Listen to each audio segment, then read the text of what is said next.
Am I here?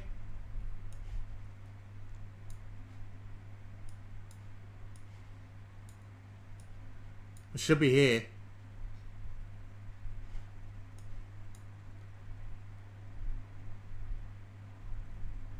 Am I here? Yep, I'm definitely here. Alright. Hello, everyone. I know I said that I'd do it at a half an hour from now, but I'm literally just sitting here waiting for the damn thing to go. So I figured I'd just start while I'm here. Yeah, I'm fully aware that it is just a picture of my usual logo. I really don't want to put anything else up right now, but I do have stuff ready. So if I just wanted to use an example, if I just click, I think it's this button. Yeah, it looks good to me. Oh, I have 14 people watching already. That's great. That's actually pretty cool. I didn't think I'd get so many so quickly. Alright. I don't know how far behind I am, but hopefully we'll be able to work something out via like the chat and stuff. So, might as well start off this stream with the first thing you usually ask with this sort of thing. Hello, how are you guys? I'll just wait until you guys have something to say. I'm watching both my OBS window and my live dashboard right now, so I should be able to see what you guys have to say.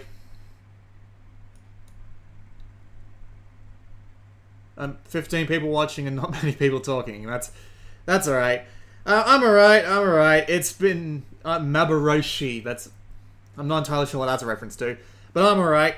Is my connection going alright? It seems to be going okay over here. I appear to be dropping a fair few frames though, which is not a good start. Oh dear. Can I change how good this video looks without it buggering it up? Alright, let's try 400. Maybe they'll stop it from dropping frames, maybe it won't. Yeah, the stream's only going to be available in 240p. I'm sorry about that. It's also going to be really shit quality just because I have to put it down at such a low bitrate to get it to load properly. I really do apologize for that. I hope when my internet gets upgraded onto the national broadband network, I'll have I've put down my bitrate, so hopefully it seems to be dropping less frames. So hopefully this will be fine. But yeah, as I was saying, once I get onto the national broadband network, which is Australia's piss poor excuse for an infrastructure upgrade, hopefully I'll have better uploads and I'll be able to stream at least 720p 30. So yeah, I should be okay now. So yeah, I'll say it again since now I've got 25 people watching. How is everyone? I saw one person say good. Yeah, I really should figure out how far behind I am. I'm probably something close to 30 seconds, which isn't too bad considering that I'm basically a nobody streaming. Do I have satellite internet? No, it's a phone line in the ground. It's copper. So it's kind of annoying because I've had to get the entire line replaced all the way from here to the exchange that runs this entire area because it just refuses to work sometimes. And yeah, that kind of sucks. Escaping the hot heat outside, are you, Daniel? Yeah, that's true. By the time the Switch presentation starts, it will be 105 degrees Fahrenheit here, which is like 41 degrees Celsius. That's not really that good, is it? Hopefully my air conditioner will keep me going for as long as humanly possible, but when the sun starts beating down on my roof, it's not going to be very pleasant for me, but I should be alright to continue for the 3 or 4 hours we're going to be here. Might need to go get a drink or something, but other than that, it'll be fine. I'm sure it'll be fine. So yeah, 25 people watching. I figure I might as well get started on the first thing, and I'll hide that right now. We don't really need to... Well, you know what? I'll leave it on. I'll leave it on just so we know how long we have. So I figure while I'm here, I might as well do some stuff like... I appear to be about 15 seconds behind, so that's alright. Where do I live? Hell. I live in Australia. I live on the east coast of Australia. So, yeah, if that doesn't tell you anything, like, it's been weird. The last few days, the weather has been up and down like a Alzheimer's patient on a stair lift, stealing a joke from Yancy there. It was 35 degrees 2 days ago, 27, this is Celsius, not Fahrenheit. 35 degrees yesterday, 27, and now it's going to be 41 today. So, yeah, I basically live in hell. That's pretty much exactly where I live. That's fun. So, yeah, I don't appear to be dropping any more frames. Is it coming through? It's coming through alright, I assume, at this point, because it looks fine. I've got the stream open here, just muted. So, I should be coming through alright. It seems to be, counting down very slowly.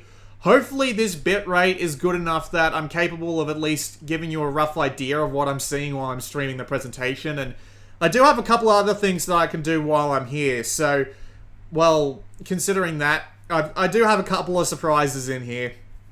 So, right now, let's, yeah, all things considering, this is definitely about as good as it can be, and trust me, I can put this in full screen, so I might as well do that. So, yeah, hopefully this will look slightly better. I don't plan on watching this in anything higher than 240p, not to risk the stream falling apart, because if I'm uploading and downloading too much at the same time, my internet will disconnect, and I really need to be careful about that. But hopefully, as long as I keep it below a certain like download rate or whatever, download. I'm turning Japanese now, aren't I? As long as I'm keeping it below a certain download rate, I should be fine. So, we have 27 people watching, and some of them are in the chat, so might as well get started on the first thing I have planned. How about a little bit of Q&A? I know a lot of people like to ask me questions, and there are a few people who do, what's it called? Brain work with me here. I know a few people do a lot of comments and stuff that I don't particularly answer, and again, I read every comment. I read all 150-something comments on my last weekly update talking about how I was diversifying and stuff. So, if you want to ask me a question, I'll answer it. I'll pretty much answer it right now, because I really don't have that much better to do for the moment, and we've got 2.5 hours to kill. So, let's do that. If you have a question you want to ask, like, I don't mind if it's a question on, like, how I get my Vita stuff to work. I'll show that off at some point. I'll show off my whole setup for all this. And I'll answer pretty much any question you have. So, if you want to ask a question, now's the time. I'm watching the chat very closely. As long as they don't come flooding in too fast. I don't think I'm that popular, but, well, I've always wanted to do something like this, and thankfully, it appears that when I do this for summarizing the entirety of the PlayStation Vita's North American library again, the streaming stuff should work fine even if I don't get an upgrade. Out of anywhere to have a YouTube channel, Australia sounds like it's quite the challenge, and being a gamer in Oz sounds very expensive. Yes, it is indeed an expensive challenge, I gotta admit. My broadband costs a ridiculous amount. I'm hoping when the NBN comes in, it'll take a little bit of that off me. Yeah, that's kind of fun. There are games that come up cheaper here for some reason. Like, you know, Yakuza 0? I was down at EB Games the other day, and as it turns out, it's going to be cheaper for me to pick up a disc copy of Yakuza 0 here than to buy it digitally. The only problem with that being my PS4's disc drive is broken, so I can't actually do that, which really kind of sucks. That's quite unfortunate for me. But yeah, sometimes they'll be cheaper, sometimes they'll be more expensive. It really is a bit of a pain, and the hardware is always more expensive. I'm hoping with my little relationship with PlayAsia that I've got going, I'll be able to get some games in and hopefully not put too much of a strain on my budget. But, well, you never know. So let's see.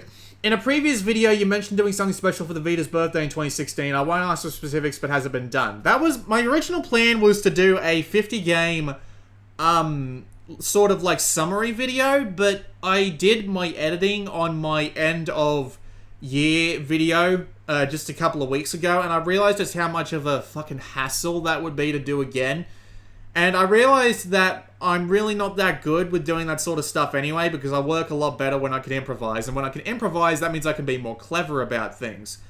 So, yeah, the idea will be that I'm going to do, for the 5th anniversary, I'm going to do another live stream where I go through the entire PlayStation Store again. That's pretty much the entire plan at the moment. I was thinking about maybe doing a little bit of a donation drive for like charity and maybe to get myself another video capture Vita before the guy runs out of them. I don't think he's going to run out of them because the Vita isn't exactly off the shelves in Japan yet, but I am thinking about getting another one and putting it in a box just to be safe so that I've got it if I need it. But again, I'll think about this closer to the date that I end up doing it. So don't worry about that. All right, next question. Yeah, Vita setup. I'll show you my Vita setup now if I can. I just need to figure out how I plan on doing this because there's cables and shit all over the place. And by the way, while I remember, if you're hearing a low droning in the background, that's my fan. I've got it blowing on me. My air conditioner doesn't reach all the way down this hallway, so it kind of sucks for me, but there you go. I can't show you any sort of like live footage or anything, but what I can do is I can actually show you my entire desktop here, so I can show you like what the software looks like and all that. So I've got a bunch of different folders there. If you can recognize what some of those are and what some of those aren't, feel free. I have a lot of shit. I only just recently cleaned that out, so that'll be fun. And if you're asking questions and worried if I'm going to fall behind, don't worry, I won't. It's not coming in very fast at all. I know this looks absolutely terrible, but you should be able to get the ever-loving, you should be able to get the idea just from looking at it. I am trying not to knock my mouse off the table at the moment. There's a bloody micro USB cable lying on the floor. Man, I really don't take good care of my cords. I really don't. Okay, so the way this works is that you have to plug the Vita in via, well, this one's my fat one, so you have to plug it in via mini USB, and then you have to plug in an auxiliary cable to get the audio. So right now, my Windows is actually playing the sound of the Vita. So I will get my capture software open first. So let's open that up. Hopefully this doesn't take too much of my computer's power because I am encoding like crazy right now. And here's the window. So this is what the software looks like for the Vita. And yeah, it does actually it still works even if you've got the screen turned off. And I still have Content Manager open. That's a bit odd. I guess it shit. I was transferring to Rearsburst back over. I guess it fell asleep and lost the connection to my computer because I do it all via wireless. That's unfortunate. Oh, there we go. I can just back out. So, yeah, this is what it looks like, more or less. It's encoding at 30 FPS right now. My stream's encoding at 30 FPS. So, it's not going to look very smooth, but it does encode at a smooth 60. There are a few other things to talk about with this sort of setup. So, you should be able to hear some of the sound effects coming through. I'm not going to say for sure because I have myself muted because my desktop audio is currently going through my thing at the moment. So if I were to mute my desktop audio, I'd mute the Vita as well. But yeah, this is basically what the software looks like. I know you probably can't see the options, so I'll just go through them. File just lets you change the serial number and the device ID and lets you open the settings folder, which is yeah, you can hear the ticks of the Vita. That's the whole point. Yeah, I said that a little bit condescendingly. That's how it works. That's the point. I use Fraps to record it and the sound, and then I've got Audacity going in the background recording my voice, and then I sync them up afterwards in post.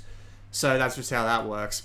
We've got a few settings here. We can hide the menu, and we can even control the screen, although I'm legitimately not sure what the hell that does. This was made by a Japanese guy who doesn't know very good English, so yeah. You've also got things like you can wait for VSync, you can cut the top and bottom dots of the screen because, well, if you know much about the Vita, it means that it's 960 by 544. So if you were to put it in full screen, it would be like, say I wanted to like double the resolution, so I was like 1080p. It would be 1920 by 1088. So that cut the dots will actually cut it down to a 16 by 9 resolution. Makes perfect sense, right? You can limit it to 30 FPS and you can change the back buffer size, which is anything up to 4K, more or less. And what that does is it makes it so that the window appears bigger to screen capturing programs like Fraps. So if I wanted to record in 4K, I absolutely could. You can calibrate some stuff about the picture that's coming through, but this just does really weird shit if you actually play with it. Like, look at this. Just watch. Yeah, just look at that. That's so strange. I'm legitimately not sure what the point of any of this is.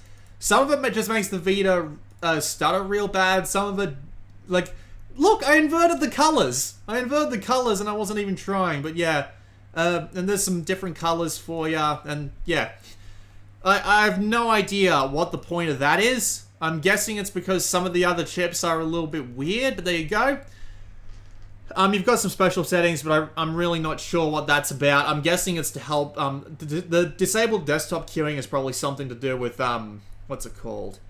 The Windows stuff, you know, try and get you a little bit extra recording speed, but I've got a pretty decent rig, I don't need that. And you can select your device model. I actually think it runs two different versions of the same program, one for the slims and one for the fats, because they use different capture boards. So there you go. You have to actively swap between them, which is kind of annoying. Anyway, you've got a couple of other things. You can change the settings to something that's recommended, but I never use these. You can change your trans mode, which is not whether or not you're demi-queer or genderqueer or bi-queer or fucking... Yeah, they have like 30-something genders. I cannot be bothered. I really can't. It sounds ridiculous just on the surface of it. But the way these work is that it changes how the Vita transmits data, because the chips inside this capture kit aren't good enough to get the entire screen in 32-bit and 60 FPS the whole time, which is a little bit odd, but it's a bit of a pain in the ass to work around too. But yeah, you can change these things. The problem with the mode that I've got selected right now, which is the mode I use for 95% of my captures, is that singular solid colors are enough to really fuck it up. Like, it can seriously just massively die if on some solid colors. I've seen it before in a few of my videos. Bastion did it. Work Time Fun, which is an old PSP game, is great for demonstrating that. There's a bunch of things like that. So, there you go. The interlace ones are crap because that means you have to de-interlace them, and that means you can't do 60 FPS because it looks real fucking ugly if you do. And that progressive scan mode, the second one from the top, is 480 by 272, so you'd be recording in PSP resolution. Then there's this one down here, but it makes the colors look a little bit weird, so I don't really find it necessary. You can do de-interlacing for the interlace modes, but again, it kind of sucks. You can do filters to make the thing look a little bit smoother. You aren't going to be able to see this because, you know, you're watching in 240p, but there you go.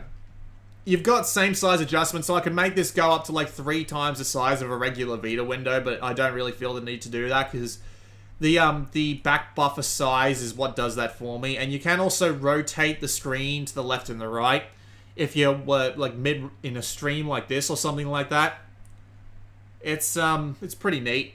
It does stuff like that, and you can put it in full screen too, but I don't like keeping it in full screen because I like keeping an eye on Audacity and stuff like that. I actually have two monitors here, and yeah, it's just a bit weird. Okay, so I'll scroll back up while this is open. I can't actually show off Fate Extella. I can show you how big it is, but yeah, it's they gave me a very specific set of instructions as to what I could and couldn't do, which is kind of annoying. I'd love to show off just like the menu just to tease you sons of bitches, but nah, I can't do that. I don't think I'm allowed to. So anyway, I'll scroll back up and answer some more questions. So, okay, Jonathan Rumor, I know you. You are around a lot. Seriously, dude, I know you all too well. I was wondering mainly if if you'll be console or PC focused in the future. I'm not one for PC at all, so I was wondering if you're going to stay in Sony's wheelhouse. Well, PC is where I do the majority of my gaming these days. It isn't on Vita. That's the thing. I play a lot of PC games. I play Arma 3 every Monday and Tuesday. I've been playing The Binding of Isaac Afterbirth Plus. I've been playing, I've been waiting for Mount & Blade 2 Bannerlord to come out because I absolutely love that series. Well, let me put it this way. If there's a game I can't display on PS4, it'll probably be on PC. And I've got my reasons for that. I really do. It's just You know, I do want to do PC stuff as well, because there's a bunch of PC games that I would like to talk about, like, say, Crimson Clover. And if I do PC stuff as well, that means I can do things like emulation, hint, hint, at a little surprise I've got in the background. It's not much, it really isn't. I just figured I'd have a little bit of fun while I was here. Maybe show off how I plan on doing videos in the future. So, we will continue down. Tyler Williams. Since the next Senran Kagura isn't coming to Vita, will you still consider looking at it? Fair question. I might be able to get it from PlayAsia. If I can do that, I will give it a look. No guarantees, but yeah, I will, I'll give it a shot. Especially since it'll, speaking of which, when is that coming out? Has it even been announced for English localization yet? I don't think it has, but, well, I guess I'll find out in a few minutes when someone corrects me on it in the comments, alright? Since the next Senran Kagura isn't coming to Vita, will you still consider looking at it? That's an interesting question. Wait, no, did I seriously just read the same question twice? Damn it. Let me try that again. What do you want most from this Switch presentation? Alright, what do I want most from the Switch presentation? What I want is Nintendo to learn from their mistakes, more or less. The Wii U, in my personal opinion, was a bit shit. That's, yeah, that's pretty much all I got on that one. My Chrome is not doing so well, right? Oh, there it goes. My thing about the Switch is that I want to, I want them to fix their mistakes. I want them to go region-free. I want them to, maintain third-party support. And I want them not to do any sort of, like, digital region locking as well. Like, I want to be able to make an American account on Australian Switch. But yeah, that's just a couple of things. What else do I want from them? That's a fairly good question. I'm hoping for a better controller than the typical ones that they've got. Like, I know they've got a Pro controller in the wings, but yeah. I'm honestly, I can't be sure what else I want from this. I'm hoping that 3D Mario goes back to Mario Galaxy style, where, or at least the very least, like Sunshine style, where the worlds are open and you can just explore them at your will. Because I hated Super Mario 3D Land, and Super Mario 3D World wasn't that appealing to me either. So, yeah, if they don't go back to that, I'll be very disappointed. What else do I want? What could I possibly want from a Nintendo platform? I don't know, maybe focus on not using the hardware to its full potential, instead go back to making good games again? Oh man, I will admit, there are some games that are decent, like Smash was pretty good, Bayonetta was alright, Wonderful 101 was alright, but then again, I want them to stop, like, being real, just assholes with, like, editing games and stuff like that. So you've got, games like Xenoblade Chronicles X, where they edited that to take out most of the religious references, and I really don't like when they do stuff like that. It just seems like insulting the developers a little bit. But yeah, that's pretty much it. Just be less idiots. I was going to say Microsoft. Be less idiots, Nintendo, but Microsoft could use that as well. Okay, let's see. Filey and Grey, if the Switch takes off, do you think Sony will come out with another handheld? What hardware and features would you like to see? That's a really good question. I don't know if they will at this point, but if Nintendo does well with the Switch, who knows? But the thing is, with Nintendo being the only handheld game in town, obviously, at the moment, that means that they have no reason to improve, and if they have no reason to improve, that means they might take the entire handheld market down with them when they don't improve on anything. So, who knows what'll happen then. I can't entirely be sure if Sony will take another crack at it, but basically what I would want them to do with a Vita 3 or a PSP 3 or a Vita 2 or whatever, more or less keep the same sort of thing, but have more powerful hardware that can do PS2 emulation. That's pretty much it. Like, get to the point where you can do PlayStation 2 emulation, and you've basically got a winner for a console right there, because if you can take a PS2 with you in your pocket, you basically win. And I've been waiting for, like, a PS2/GameCube emulator. That might be a good thing for Nintendo to do as well. Do, like, $10 GameCube games. I'd be up for that. But, excuse me. But, yeah. If they do a portable PS2 emulator that fits in your pocket, they would basically win everything. Like, imagine being able to play everything from Ratchet and Clank to God Hand in your pocket. That would be fantastic. Also, there are the entirely obvious ones like, you know, SD card support and non-proprietary charger, and maybe make it easy to open, and make the save data separate so you can back it up separately, even though we all know what that'll lead to. Just, you know, stuff like that, right? And there was one more thing that I wanted to think about. Oh, yeah. The L and R buttons. Fix them. Make them like the Slim buttons on the 2000. The PSP Slim, I mean. The 2000's L and R buttons were very clicky and very responsive. I quite liked that about them. The L and R buttons here aren't as good. I hope they do that if they decide to do another Vita. But yeah, there you go. I'll just keep going through here. I've got a fair few extra questions, but I'll get through them as we get through them. I would want the PSP2 to have a form factor like the Nvidia Shield Portable, like full console controller input. I don't think that'd work. I really don't. Like, as long as they make the sticks clickable, that'd be fine, because you can have L2 and R2 on the touchscreen. They'd probably work just fine, so whatever. What is this? I'm streaming for, like, the first time that hasn't completely fucked up on me yet. That's great. Any idea how Falcom and Vanillaware are not big in the West? Such good games with no coverage or very hard to localization. Well, you know, that's just the thing, isn't it? It's that they're niche. Like, Sony doesn't want to talk about niche at their E3 conferences, and I don't know why, because coming from someone who used to play nothing but, like, mainstream AAA stuff, it's really kind of surprising just how heavily I've fallen on the waifu bandwagon. Hello, Saber. It's just kind of weird. I really do hope that they get around to, like, actually showing off their niche properties, like, at E3s and stuff like that, because if they're just focusing on things like Uncharted and the Call of Duties and stuff like that, it's kind of like putting all their eggs in one basket, and if that market ever goes away, we're in trouble. We really are, because if there isn't millions of dollars to be made off the consoles, then we will start running into lots of problems.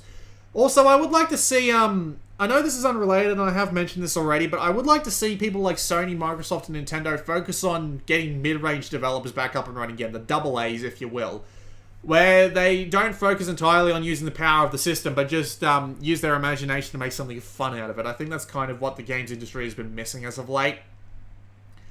I appear to have been dropping nowhere near as many frames, which is kind of nice. What is this program for the Vita? It's the hard mod for capturing video from 3dsvideocapture.com. It's very expensive though. It costs like 400 something US to get a Vita with this pre-modded sent to you. And the unfortunate thing is I have to send them back to get repaired because I don't want to risk opening mine up and fucking the capture board. Nintendo learning from mistakes. Yeah, right. Yeah, I know. But hopefully they will come along to it. Price-wise, what do you expect for Switch? What do I expect for Switch? Well, they said that the US price would be around $250 in a rumor. Like, that was one of the news stories I read. And frankly, if they go much higher than that, I'd be really surprised. Because the Switch is based off your typical tablet hardware. And I think the same thing's in the Nvidia new Shield, which is like $200. So, you know, just like add a screen to that. And you could probably get away with making it $250 if you did a big enough mass production run. And, you know, have Nintendo try and make money off their games. That's $250 US. Like, I'm hoping something close to $300 and $400 for Australia. But yeah, do you think the Breath of the Wild will be good? I'm going to admit this right here. I've never liked a Zelda game. I've played Link to the Past. Didn't like it. I've played Ocarina of Time 3 times. Didn't like it any of the times. I've played Majora's Mask. I didn't like it. I've played the DS ones, which was Phantom Hourglass and Spirit Tracks. Didn't like them either. What are the other ones I've played? I've played Twilight Princess, but I only got 10 minutes into that, just because I had something else to do at the time, so I don't blame that game for that.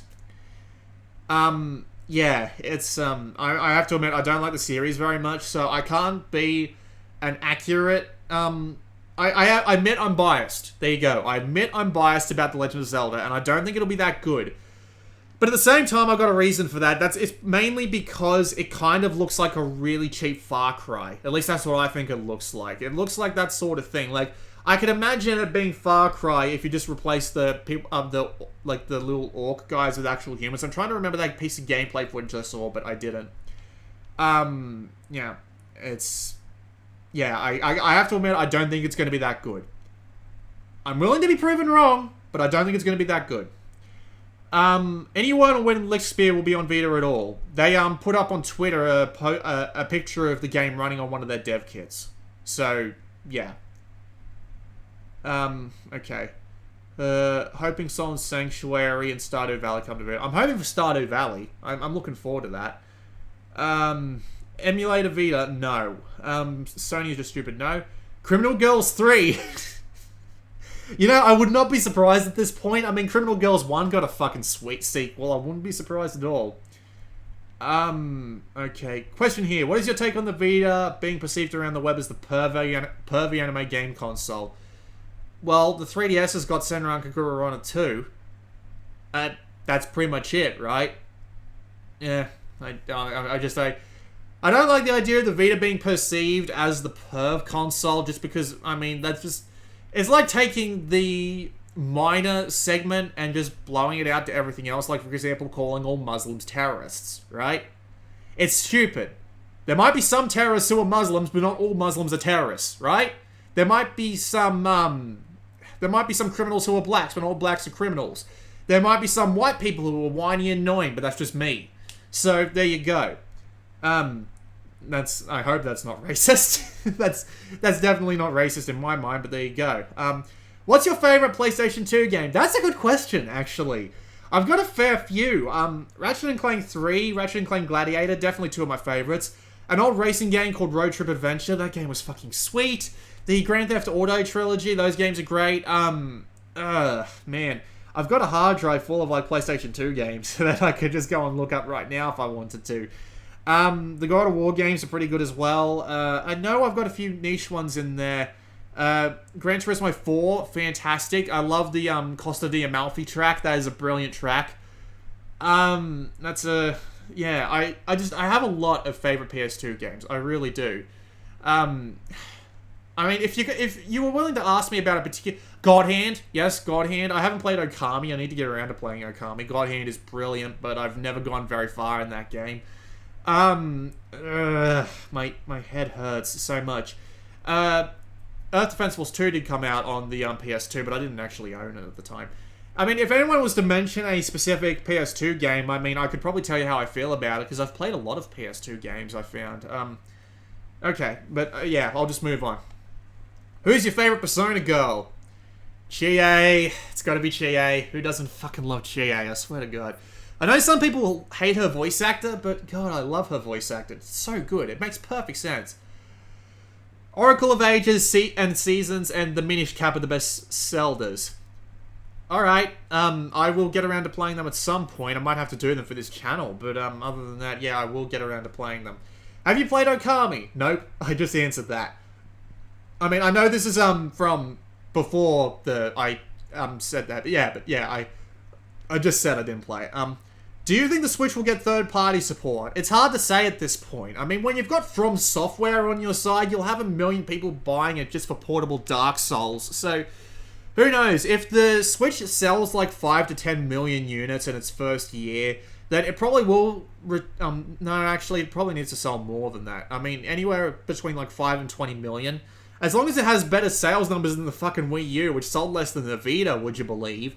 As long as it has better sales numbers than that, it'll probably do fine. And considering that it's likely going to have a pretty low price and a low barrier to entry, it's probably going to be okay. The only one I liked is Twilight Princess. My favorite Zelda game is Okami. That's a good one. The fanboys would get a heart attack if they heard you say that, probably. 3D Zeldas has never surpassed Link to the Past, if you ask me. I did play, A Link Between Worlds. That's the one I was struggling to remember. That one was alright. But again, I kind of got bored of it. It felt like a really cut down version of Link to the Past. So I don't know. That's kind of a problem that a lot of Nintendo's games have lately. They feel like just really cut down.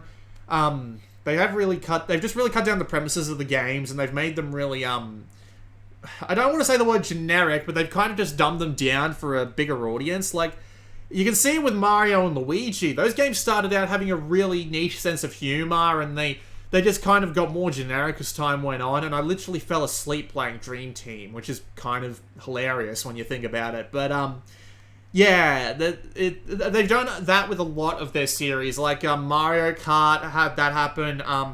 The Mario Tennis and Mario Golf games, they all suck after the GBA ones, because the GBA ones are fucking magnificent. It's just, there's a lot of series by them that I feel like they've just dumped down, and they've done like 5 new Super Mario Brothers games. So I'm just hoping for something a little original this time around, but who knows. What do you know about Silent Sanctuary? All I know that it's coming, and it's 5 years in. It's too late to be a killer app. It really is. Burnout 3, yes! Yes, Burnout 3 is brilliant. Oh, man. I knew I was forgetting something important. Burnout 3 is one of the best fucking games ever, not just on the PS2. So, there you go. Why aren't you English? Why aren't you Canadian? Would you like Crash Team Racing to be remastered? Well, Crash Team Racing is a bit of a weird one. I actually quite appreciate what they've done with Crash Team Racing, so I don't really mind it not being remastered the same way the main 3 games have been. So I'm not like, if it wants to be remastered, go right ahead and I'll probably play it. I honestly do not care that much. That's what I'm trying to say. Okay, I love the fact that Okage Shadow King came out on PS4. I have a friend who's told me time and time again to get around to playing that, and one of these days I will. I really will. Okay, ever play a game called Radiator Stories? No, it doesn't come to mind, I'm sorry. It sounds familiar.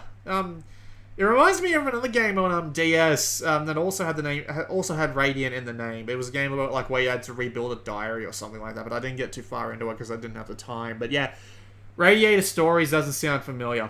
Have you played or heard of Front Mission? I believe I own Front Mission 3 on the PlayStation Store. I haven't played it though. It's a mech strategy game as far as I'm aware. That's pretty much all I know about it. Sorry. But yeah, I have heard of it. Have you played any Half-Life games? I've played Half-Life 1 about halfway through. I've finished Half-Life 2 and Half-Life 2 Episode 1, and I've played most of the way through Episode 2. Yeah, I have to admit I'm not that big of a fan of the series, despite having played through all of them. It's just, well, you know what people say when the games come out and they're like the best things ever, and then you play them like 5 or 6 years later and they don't feel that special? That's kind of how I feel about the Half-Life series. But the amount of time I've put on to things like Gary's Mod and Counter-Strike and just like minigame servers on Counter-Strike is pretty ridiculously high. So, yeah, I will admit I'll respect it for spawning what it has, but at the same time I'm willing to just, keep my distance, because I'm admittedly not that big of a fan of Half-Life. There you go. What is your opinion on HD remasters and re-releases? Do it for games that fucking need it. Like, Skyrim doesn't fucking need a HD remaster. Like, seriously? You can just get that on PC by getting a few good mods. I'm legitimately not sure what they were going for there. Do it for games that really need and deserve it, like old PS1 titles. Like, what about Future Cop LAPD? That game was fucking brilliant. Why is that game not being remastered? Just a bunch of PS1 games I can think of. Like, seriously, just do like cheapo HD makeovers of old PlayStation 1 games, and you'd probably do fine with them. Seriously, like, Overboard? Anyone remember Overboard? What about Kuroshi? Devil Dice? Oh man, I know so many PlayStation 1 games, like the old Ace Combats. Why not give them a bit of a HD makeover? Oh man. Yeah, Motor Toon Grand Prix, stuff like that. Just yeah, do games that need it. Like Crash Bandicoot fairly does actually kind of like good use of it. That would be a good use of it. I'm sorry I'm not really doing anything on the stream, but I'm just trying to answer these questions. I'll put it back to I'll close this window for now, and I'll put it back onto the countdown. So yeah, there you go. Now you can see that. What else? Right, I should just continue on. To be honest, the low battery life of the Switch makes me think the Switch is not that portable. Yeah, if it's 2 hours like they say, it really isn't that portable at all. Like, Especially with that commercial they had, the first look at Nintendo Switch, which is like this video down here. In that video, they have them putting down the Switch on like a table outside and just having people taking turns playing it. It wouldn't last long. Like seriously, 2 hours, your battery would be dead by the time you finished talking about that. Like at least with Vita, you can play for like 3 or 4 hours on the fat models before the battery starts to die. So yeah, if the battery life is only 2 hours like they say, they really need to fix that shit real fast. Devil May Cry 3. Yes! Devil May Cry 3. Yes, Devil May Cry 3. I've only just started playing through that recently, actually. But, yeah, absolutely. Totally agree. One of the best PS2 games. I'm stuck on the bit where, you first get those, gauntlets.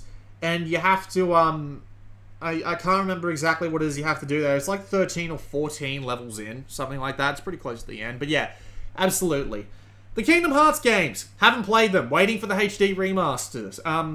Apparently it's coming out digitally on the PlayStation 4, and I'm gonna get the 1 and 2 HD collection and get them at some point. Are you planning on getting Oceanhorn? It's a Vita game, of course I am. You are a fan of Fire Emblem. It's just, I haven't played it that much. I really haven't. But considering how much I've been enjoying games like Super Robot Wars, I should probably check out Fire Emblem at some point. I think the only one I ever played was one on the Game Boy Advance, and that was a friend's copy that I borrowed for like an hour. So yeah, I really do need to get around to trying that out. What's your plan to get a Switch pre-order in? You're already able to pre-order one on the EB website. I already have. Parasite Eve needs a remake. Maybe. It'd be a bit hard to convince them not to go like modern day horror kusogei compared to just the original Parasite Eve. But yeah, I admit I haven't played it, but I know it's like it's one of those sorts of games like Resident Evil, isn't it? At least that's what I think it is. Yeah, I admit I haven't played. I've played the Third Birthday. Like that's the only one in that series. I've only played the Third Birthday. I know someone's going to give me a load of shit over that, but... Well, there you go. Let's continue. Do you think Ratchet & Clank had a good remaster? Yeah, it did. I played through the majority of that. I didn't finish it because I just, I keep getting sidetracked by other things, but yeah. For what I played of that game compared to the original, because I have played through the original as well on both PS2 and on the PS3 HD remaster and on PS4... So, yeah, the HD remake that it got was good. Really good. That was actually a good one. Ace Combat 2 got a remake on 3DS. Was that Assault Horizon Legacy? Really? I didn't know that. Fuck that. I'm gonna have to look that up now. If I can just, like, get all these bloody cords out of the way. I gotta be careful with this bloody thing. Ace Combat 3DS. Well, fuck me. It is a remake of Ace Combat 2. I didn't know that. I always thought it was like just a port of that Assault Horizon game that they bought out on the consoles, because that was completely different from all the other Ace Combats. So I'm not entirely sure why they called it Assault Horizon Legacy. Why didn't they just call it Assault Ace Combat 2X or something? That was weird. You know they are remastering Lego City Undercover. That's not even a remaster, is it? They're just upping the internal res. Like, Lego games don't even need a remaster to look good these days. I was playing Lego Star Wars on PSP, and that game still looked fucking good. I'd love for the Spyro games to get a remake. Yes. I do love me some Spyro. I have played through the original trilogy multiple times, and that would be an interesting thing to see. I can't say for sure. I'm just gonna unplug all my Vitas. Well, no, I'll unplug it just to be safe. I don't want to go pulling out these cords by accident. But yeah, I will admit that I do love me some Spyro. I haven't played the ones they made afterwards though, like the dark and dank ones. So I don't know what those are like, but I did play the original 3 and those were great. So that's a thing. The only remaster I want of the Legacy of Kain games. I do need to get around to trying that out. Yeah, that's those games are supposed to be really good, and they're supposed to hold up even today, so I will get around to trying them at some point. Fire Emblem 7 is the best. They have numbers? Alright, I'm gonna have to Google this one too, aren't I? Fire Emblem 7. Reckono can... Oh, that is the one on the Game Boy Advance. Okay.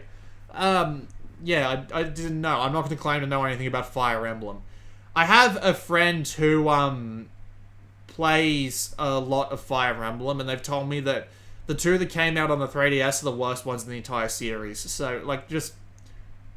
I'm not going to say that that's the truth. I'm just going to say that's all I've heard.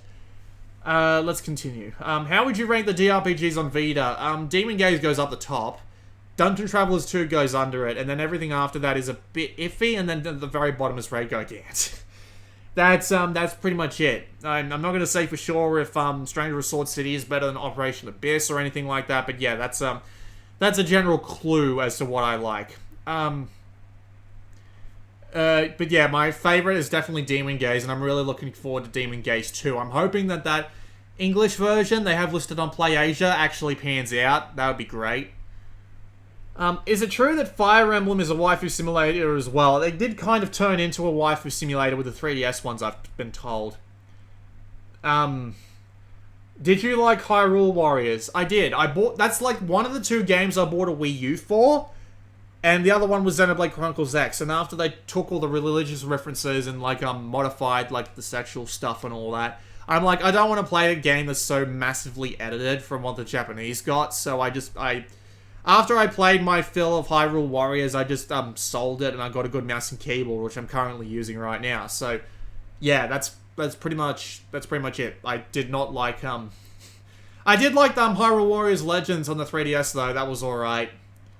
That was pretty good. It worked. I have a hard enough time playing Warriors games these days for longer than a few minutes, but well, I'm thinking hopefully if I'm able to lie off them for a while, I'll probably grow to appreciate them again. But at the same time, fucking Berserk's coming out next month, and we've got Fate Extella sitting on this Vita right now, so that kind of sucks for me. Yeah. Switch will likely have some accessory to give you more battery life. Also, if rumors are true, who wants to bet the base model at $249 comes without the TV dock? Well, I imagine that they'll have all the ports in the bottom to let you hook it up to the TV, even if you don't have the dock. At least that's what I think. I hope that's how it works, because if it isn't, then if the dock breaks, then you're kind of screwed. Is that why Ray Gigant was $449 on sale? Yeah, I can imagine that's why.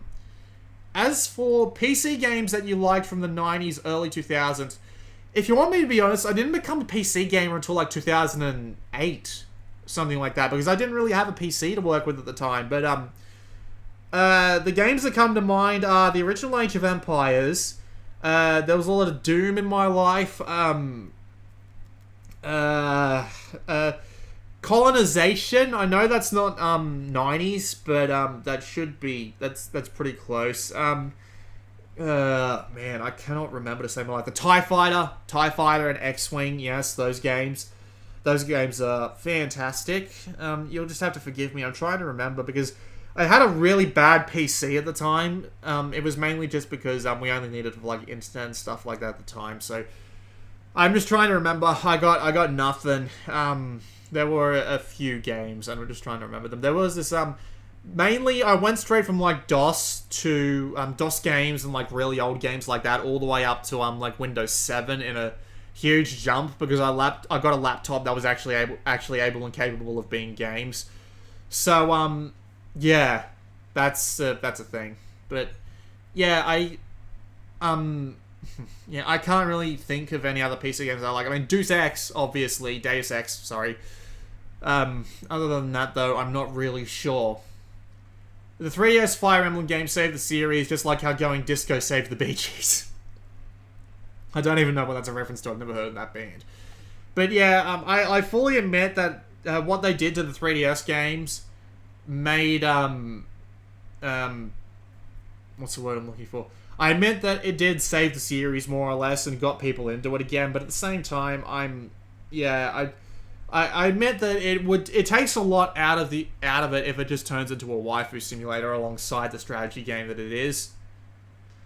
Dynasty Warriors games on PSP are kind of boring. Yeah, that's because they were using a shitty engine that didn't let them put the whole battlefield on the screen at once. The Warriors Orochi games on PSP work fine, though. They're a lot more like the same generation of Warriors games they're based on. Have you talked to PlayAsia about getting your hands on the Asian version of Moe Chronicle? I own it, and it's been on my shelf for 2-something years. Yeah, it's just something I've been meaning to get around to, but I mean, I just get more games piling up on the import pile, and it keeps just getting pushed back down. I have owned it for a significant period of time. I've owned like 2 copies of it. One's a Chinese one, one's an English one. Have you played any Earth Defense Force games? Of course I have. Have you never seen this channel, mate? I've got Earth Defense Force 2, 3, and 4.1 videos here. So, yeah. Pretty good taste in PC games. Despite the fact that I barely remember what games I was playing at the time. Good lord. Are you going to do some videos for Switch? Yeah, that's the plan. That's kind of the plan, but I can't really promise anything. I'm hoping I'll get my hands on a Switch, and when I do, I'll be able to get some videos done on it, because I've got the hardware that I need. Okay, so I need to find something else to do, because people have stopped asking questions. Well, there's one. What do you think about Digimon Next Order? Won't be on Vita in the US, only PS4. Yeah, that kind of disappoints me. It really does. Especially since PlayStation 1 game again. Digimon World 1 was one of my favorites. That was, yeah, that game was great. Man, I really did want to play a game that was like Digimon World, just not as inherently confusing. But yeah, that's, I am kind of disappointed that, that's a thing. Maybe that someone will post a really good like English translation guide. But yeah. How do you rank Zero Time Dilemma to the other games on the series? The games come out in descending order, in my personal opinion. The first one was the best, the second one was the second best, and Zero Time Dilemma was the third best. But still, they're still a pretty good series. Realistically, how far into 2017 do you see the Vita lasting in Japan? It will make it to 2018, I know that much. Sony isn't going to dump it just yet. The PSP lasted like a year or two after. Actually, no, it lasted like 2-3 years after the PSP was gone in the West. So I imagine that they'll keep it alive for a fair amount of time there. And basically, the first 6 months of 2016 are absolutely crowded with Vita releases in Japan. Like, you've got 3 releases in January. Well, these are just releases I'm interested in, but there's like 10-something releases that I'm interested in from January to April. So yeah, yeah, that's kind of something. But yeah, I do think it's going to last into 2018 in Japan. As to whether they'll keep doing stuff for it here is a good question. Basically, I'm going to stop doing Vita videos when the English games stop coming, more or less, because I can't get by on just Japanese games. I can't do it. I'm not going to be able to. When is Ys 8 coming to the West? This year. We don't know if it's coming on Vita or PS4 yet, but it is coming west this year. Falcom want to do it. I imagine they'll get XC to do it. As for what platform it'll be coming over on, I don't know. Praise Axis, though, for bringing over Tokyo Xanadu and not the PS4 version. They might be bringing over the PS4 version, but they're, for the moment, they're not. Do you think the Vita memory cards will get a price cut? Probably. They might go on fire sale in Japan at some point, but I really don't know. Yeah, that is an interesting question. I imagine since that they're probably not going to be selling them in the West anymore, they're probably just going to go out of stock and they're not going to go on sale. I really wish they'd just get around to releasing like a third Vita that doesn't require those memory cards. I imagine they might do it for Japan and then just let us import it, but I can't be sure. Who knows what they'll do. I mean, they only just added like 2 extra colors in the past few months, so there you go. Have you played more Japanese East? How was the performance later on? I haven't. I don't understand it, so I don't really want to put in the effort to playing it when I can't understand the story. How many Neptunian games have you played on Vita? All of them. What is your take on the franchise? It's really repetitive. That's pretty much all I've got to say on that game. That's, yeah, I got to admit, I'm not that big of a fan of Neptunia when it repeats itself constantly. If they did something original with the IP again, that would be great, but they're probably not going to. And, I mean, yeah, I just hope that they come up with something a little more original, or at least a little bit more interesting for the next few games. Oh, you meant for the West, not Japan, when you were asking whether or not the Vita would last that long. Well, for the West, we do still have a pretty crowded 2017 coming up, but as for whether or not it will last through 2018, I really cannot be sure. I cannot say for certain whether or not we'll make it through 2018. We probably won't, but at the same time, I wouldn't be surprised if there were, like, just a small stream of releases. Like, I can't imagine people like Axis, Atlas, not Nintendo, Exceed. I can't imagine Nintendo stop publishing niche games for the Vita. I can't imagine Exceed, Nysa, Atlas, Axis, all of them just going and doing like nothing but Nintendo Switch games. I imagine that if there's still Japanese games to be localized, they'll try and get them over here somehow. But I'm not going to say that for sure yet either, so we'll just let that go for the time being. Ever considered getting a complete physical collection of the Vita games? I know someone who is, and it sounds horrific. It sounds like a horrible idea. I don't even have the room for them. I don't have enough room for the fucking Gundams I have on my shelf. Yeah, I don't plan on getting a full physical collection, especially at this point. I've already lost a few rare ones. Like, I had a press copy of Mod Nation Racer's Road Trip that unfortunately doesn't work anymore.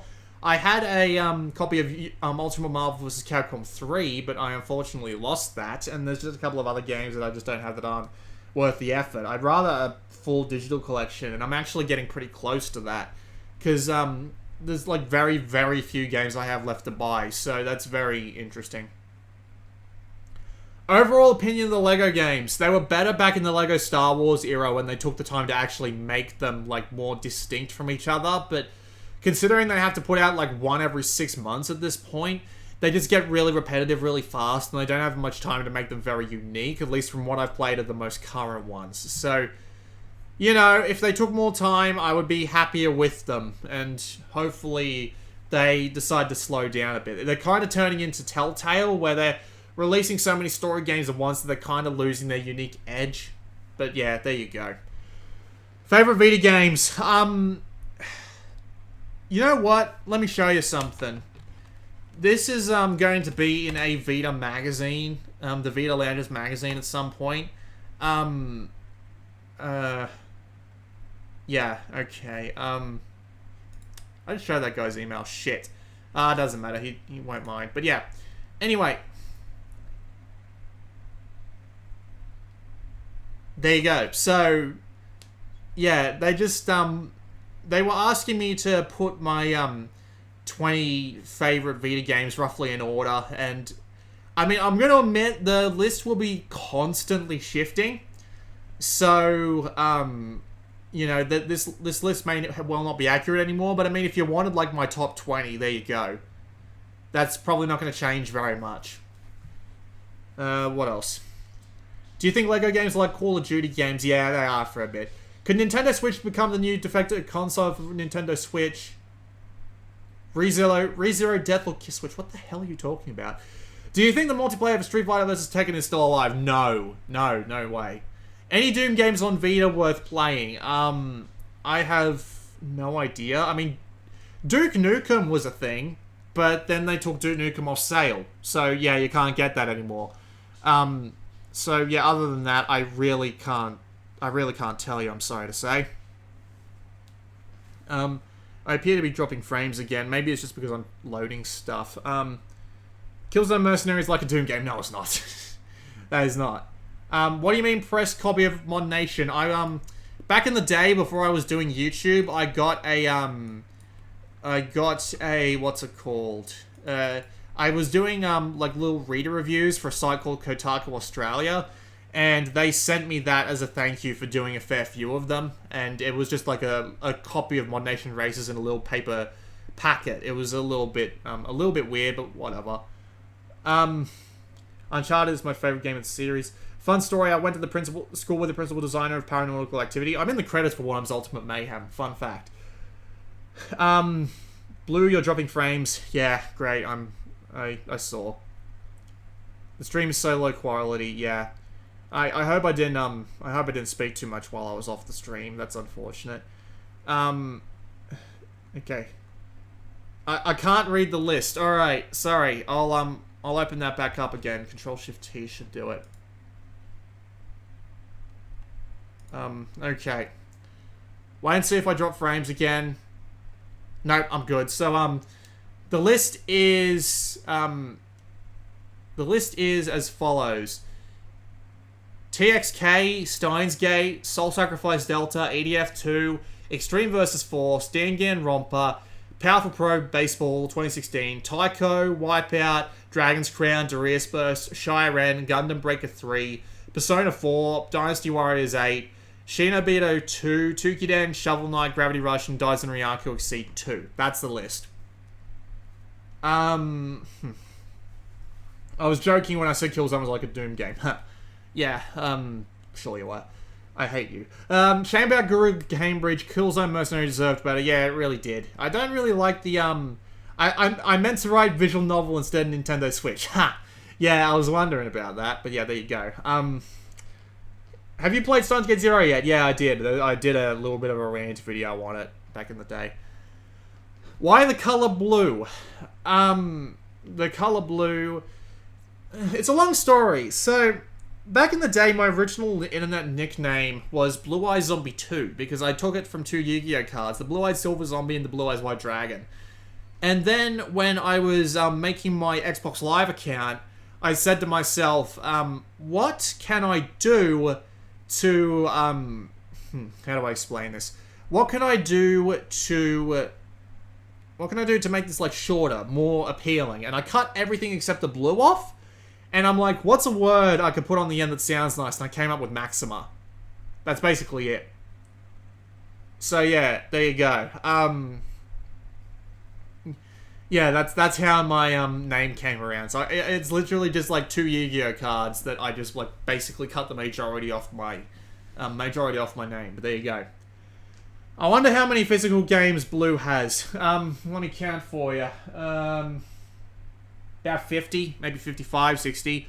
Most of them are Japanese, so there you go. Back to the Switch. I think the most Vita games go from the Vita to the Switch and PS4. Sounds sad, but the Vita's got a lot of good games that go in 5 years. Yeah, I guess. I mean, they are porting lots of PSP games to it as well. That's a fair thing. So, it wouldn't be too bad if they all came off the Vita, but it would be a little bit disappointing at the same time, because nobody would ever be convinced to emulate the bloody thing.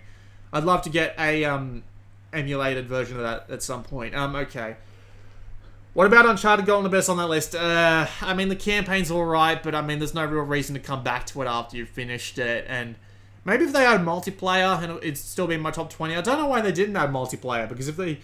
The reason... I don't even know why they didn't have multiplayer, because they had multiplayer in Resistance Retribution, which was the game they made before Uncharted Golden Abyss, so I'm not entirely sure what the deal is there. Favorite game of all time? Fair question. I've got a fair few. EDF2's on that list. Metal Gear Solid 3 Snake Eater, or rather the re-release Subsistence. Hello, Sally. That's my dog. The Siphon Filter original trilogy is definitely on my favorites there. Doom's definitely on my favorites list. Gary's Mod, just because I put 1,000 hours into it. There's a fair few, honestly. There really is. But yeah, those are some pretty good indications just for what some of my favorites are. Did I just drop frames? No, I'm good. Okay. Was Killzone on that list? No. I mean, to be fair, there are a lot of other games that I think are better than Killzone. What's the chance for another game for Vita natively not from Japan in 2018? Well, if you're counting indies, plenty. Oh, well, then again, 2018. I can't tell you. I really can't. Do you have a love for PlayStation in general, or just Vita and PSP? I do like my PlayStations more than my Xboxes and my Nintendos these days. I grew up on Nintendo. I got a Nintendo 64 when I was just a wee youngin', and then I moved up to a GameCube, and I also got a PlayStation and a PlayStation 2 around that time. And then when I got older, I got an Xbox 360, and I was on that for a while, and then I was able to afford a PS3 and a Vita and a PS4 and all that. So yeah, mainly I am a bit of a... I don't want to call myself, indecisive, but I do like owning everything. But, you know, if I had to pick one of the three, I'd pick Sony. So, there you go. What's... no, I already answered that one. Was Killzone Liz? No. Yo, put the dog on stream. I don't have any photos of the dog, I'm sorry. Well, not on this computer. I do have photos of the dog, just not here. MGS5 is my favorite game of all time. I feel sorry for you. I wanted MGS5 to be really good, but I couldn't get over the story. I really couldn't. It's oh man, I mean, I liked the concept, but it felt like the entirety of the game wasn't going anywhere. I thought the whole idea of this game was to be like, bridging the gap, but at the same time, it doesn't really do that. It just kind of gives a weird excuse that contradicts Metal Gear 1 and 2, and then Kojima came out and said, like, he came out and said something along the lines of, the gap is still there for you to fill in your imagination with, and I'm like, no, please, tell me how it actually ends.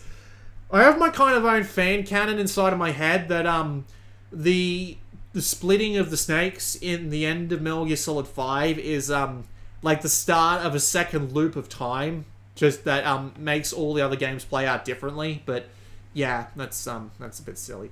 Favorite game character as of recently, Marcus A. Kurisu. There you go. Blue Maxima is the kind of person I aspire to be. Don't. Please, for the love of God, don't. I don't have an ego. I have an ego that's stratospheric already. Killzone was way too hard in my opinion. The campaign was fine, but those extra challenges after it were insane, especially the stealth ones. I really couldn't get my head around those. Do you know where I can get a deck of 7? I'm pretty sure those sold out ages ago. I'm sorry I can't help you there. Killzone was easy in my opinion. It really kind of was, but I mean, yeah, the challenges were a fucking killer, I tell you. Do you own a PSVR? No, and I don't plan to. It's too fucking expensive. It's like $600 Australian here. That's about... you would pay less for a PlayStation 4. Seriously, it's dumb. I don't want to pay for VR just in general because I think it's a massive gimmick. It doesn't really do anything to add to the actual games. Sure, you might get like a better camera view if you use it in a game like Elite Dangerous, but other than that, I don't think it really has anything to add to the actual game. It feels like, instead of feeling more like something that's meant to expand the way games play, I feel like it's just another console. Like, it's just another way to experience the same set of things, only that since you can't really use a controller in sort of like room scale VR or anything like that, it just feels like that it's going to be taking a few steps backwards. And I can appreciate VR for uses like Total Biscuit once said that he'd use it on a plane to watch like a virtual movie theater. I can appreciate it being used for that, but for games, I don't think it's going to happen. I think it's just going to peter out and die at some point, or at the very least stay a very niche thing. But there you go. Think Sony will bring back Ape Escape at some point. Ask the guy who programmed 10 Second Ninja X. He's always talking about that. No, I think Ape Escape is a dead IP. I really do think it is. Like, the appearance in PlayStation All-Stars Battle Royale didn't really do anything for that IP, so, nothing really, good will come of that. Okay.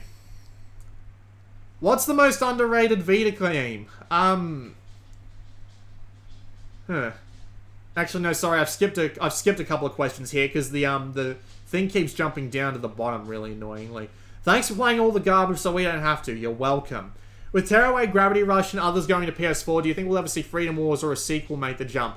I hope we see a Soul Sacrifice 2. I really do, but I don't trust Kaiji and Afune to make it. As for Tearaway and Gravity Rush and stuff like that, do you think we'll ever see Freedom Wars or a sequel? If they wanted Freedom Wars to be on the PS4, I think they would have done it already. I think they would have. I can't be 100% certain if they would have, but they... Yeah. What's your favourite JRPG for the Vita? It's probably Persona 4. Like, there are a fair few good RPGs on the Vita, but I mean, Persona 4 really does just knock it out of the park, doesn't it? Yeah. Are you going to cover Switch news in the future? I was thinking of doing like a niche news roundup just for games in general, like games that you wouldn't have heard much about, like everything from Daisen Ryaku to Neptunia to whatever, just all the niche stuff that the main news sites and stuff wouldn't talk about. I was thinking about doing stuff like that and just having my whole shtick after the Vita goes away for good to be around just like games that not many people will take a look at or play. So yeah, I was thinking of something like that. You're more than welcome to tell me how you feel about that. Are you going to cover... Oh, no, that's the same question. Do you still have your PlayStation Mobile games? No, unfortunately not. Considering how often I have to format my Vitas just out of sheer bad luck or having to format my Capture Vita, I've lost access to the PlayStation Mobile runtimes, so there's no point in keeping them around. What are your feelings on the whole program, though? It really is a disappointment. I wish Sony would do something like that just for the big consoles. Like, give people an app on the consoles that's like, hey, come and put all your homebrew into this one little spot where it can't reach out and hit anything else. Just give us a sandbox to play with that we can rely on just from like the main store itself. Just have like let me be able to connect my computer up via like just a local area network and just let me play around with the sandbox inside that and let me like submit my games for, just like a little bit of a featured games thing going on or something like that. That would be such a good idea. How did you and Sally meet? My aunt was taking care of her from a pet shop that we went to, and I ended up meeting her, and we ended up, being friendly, more or less. And then, just out of pure coincidence, my mother went down to the same pet shop and picked her up as our second dog. So, there we go. Have you tried overclocking any of your Vitas? No, you need to hack them to do that, so there's really no point. And besides, most of the games I play don't even need overclocking to work anyway, so I'm fine by that. What's the most underrated Vita game? That's a good question. Underrated. Would Earth Defense Force count? Well, then again, Earth Defense Force got good reviews from pretty much everywhere that got them. Daisen Ryaku, maybe? Let me open up my personal Vita. I've got it here on my counter, and I can just have a quick glance through and see if there's anything there that will meet that expectation.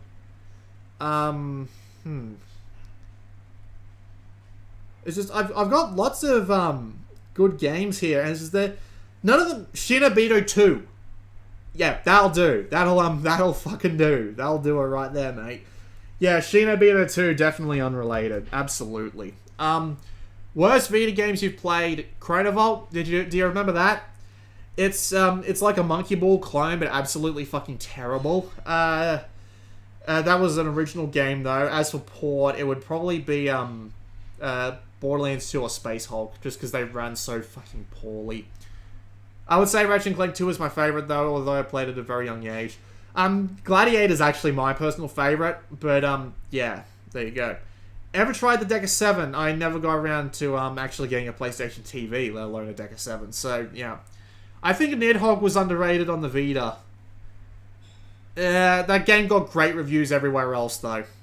Do you think Bloodstain and Mighty No. 9 will make it a Vita? Bloodstain, probably. Mighty No. 9, probably not. At least that's what I think. I'm really hoping Bloodstain to show up just to give me a good reason to look at it, but I will buy that on any other platform it comes out on if I have to, because I really don't want to play another game like that again. If Mighty No. 9 comes out on the Vita, I'm mostly concerned about its performance, looking at current other platforms and PC. Yeah, I guess. They'd probably really cut the damn thing down a bit in order to get it to run properly, but I can't be 100% sure. Are you going to make a video on Danganronpa V3? Yes, but I'm going to wait for the rest of the release. Mobile sounded like the minis for PS3 and PSV. The difference between the minis was that you still needed to sign up to be a developer anyway, so it didn't really make a difference. They should make a Hitman game for the Vita. That would be awesome. Well, they already kind of did with Hitman Go, but that wasn't really a true Hitman game, was it? I only recently played the new Hitman, but I didn't really like it, if I want to be honest. Shinobito 2 bears are gold. They really are. The bears are insane. Shenmue 1 and 2 on Vita. Maybe. I'm kind of used to Yakuza, though, so Shenmue would be a bit much for me, I think. Worst game ever, Recycle Ninja. What the fuck is Recycle Ninja? I do not know what you're referring to there. I really don't. Okay. What's the worst game you've ever played? I've played E.T. Does that count? Nah, that's probably not the worst game I've ever played, but I have played E.T., so... I actually have a cartridge for it in this room, along with my Atari 2600 that I never got to work, unfortunately. What is the worst game I've ever played, though? I can't really be sure. I have to admit, I've never really thought about it too much, but yeah, if you wanted the obvious answer, E.T. I'm playing through Ultra Despair Girls right now. What's your opinion on the game? I didn't really like what I played of it. I didn't really get through to the end. It just, yeah, I mean, it was just a silly shooter. I really would have appreciated just a regular Danganronpa game instead of a weird shooter. Adventure Time, Secret of the Nameless Kingdom recently went down in price to 99 cents. I really can't tell you why that would have happened. That was weird. Yeah, I can't tell you, really. I'm guessing they just wanted to get the last few sales they could out of it before they got signed to obscurity. Remember the Bioshock game that was for the Vita? Yeah, I do. It's unfortunate. I would have liked to have seen it, but at the same time, I haven't really played Bioshock. I mean, I do know what the ending is to Infinite, and I think it's really stupid having played Virtue's Last Reward and 999 and Zero Time Dilemma, but yeah. Did you continue playing Ages of Earth? I didn't. It would be on my spare Vita if I had the space for it, but 64 gig can only hold so much, and I'm worried that card's going to start failing anyway, so who knows. But yeah, underrated? Yeah, totally. I wouldn't argue with that. The one game that got taken off the store, damn, I can't even remember it was broken. Yeah, that was Mop Operation Cleanup. Yeah, that was bad. Danganronpa spoilers are everywhere, be careful. YouTube got me with the recommended. Huh, okay. That's unfortunate. I'll try and keep my eyes to the ground so I can't bloody see. Worst game, No Man's Sky. No, not really. No Man's Sky was disappointing, but it really wasn't the worst thing. Worst game, Plumbers Don't Wear Ties. I haven't played it, but I do know of it. So yeah, I won't argue with that one. No Man's Sky was functional. It just didn't live up to the hype. Yep. I guess it would be more interesting to know which Vita game is the worst, but come out in the West physically, in my opinion, Tadeo Jones. Well, I mean, what I played of the one I got from Vita Watcher, someone who watches this channel, that really wasn't that bad. It really wasn't. I guess it would be more interesting to know which Vita game is the worst, but come out in the West. Yeah, but sorry, I'm still reading the same thing. Warrior's Lair. Huh, yeah. It would have been nice to see that come out, but I mean, we've got Dragon's Crown, so if you want a Diablo game, that'll be the best place to go. Favorite Metal Gear game? Definitely Metal Gear Solid 3. I followed up by Peace Walker. That's, yeah, there you go.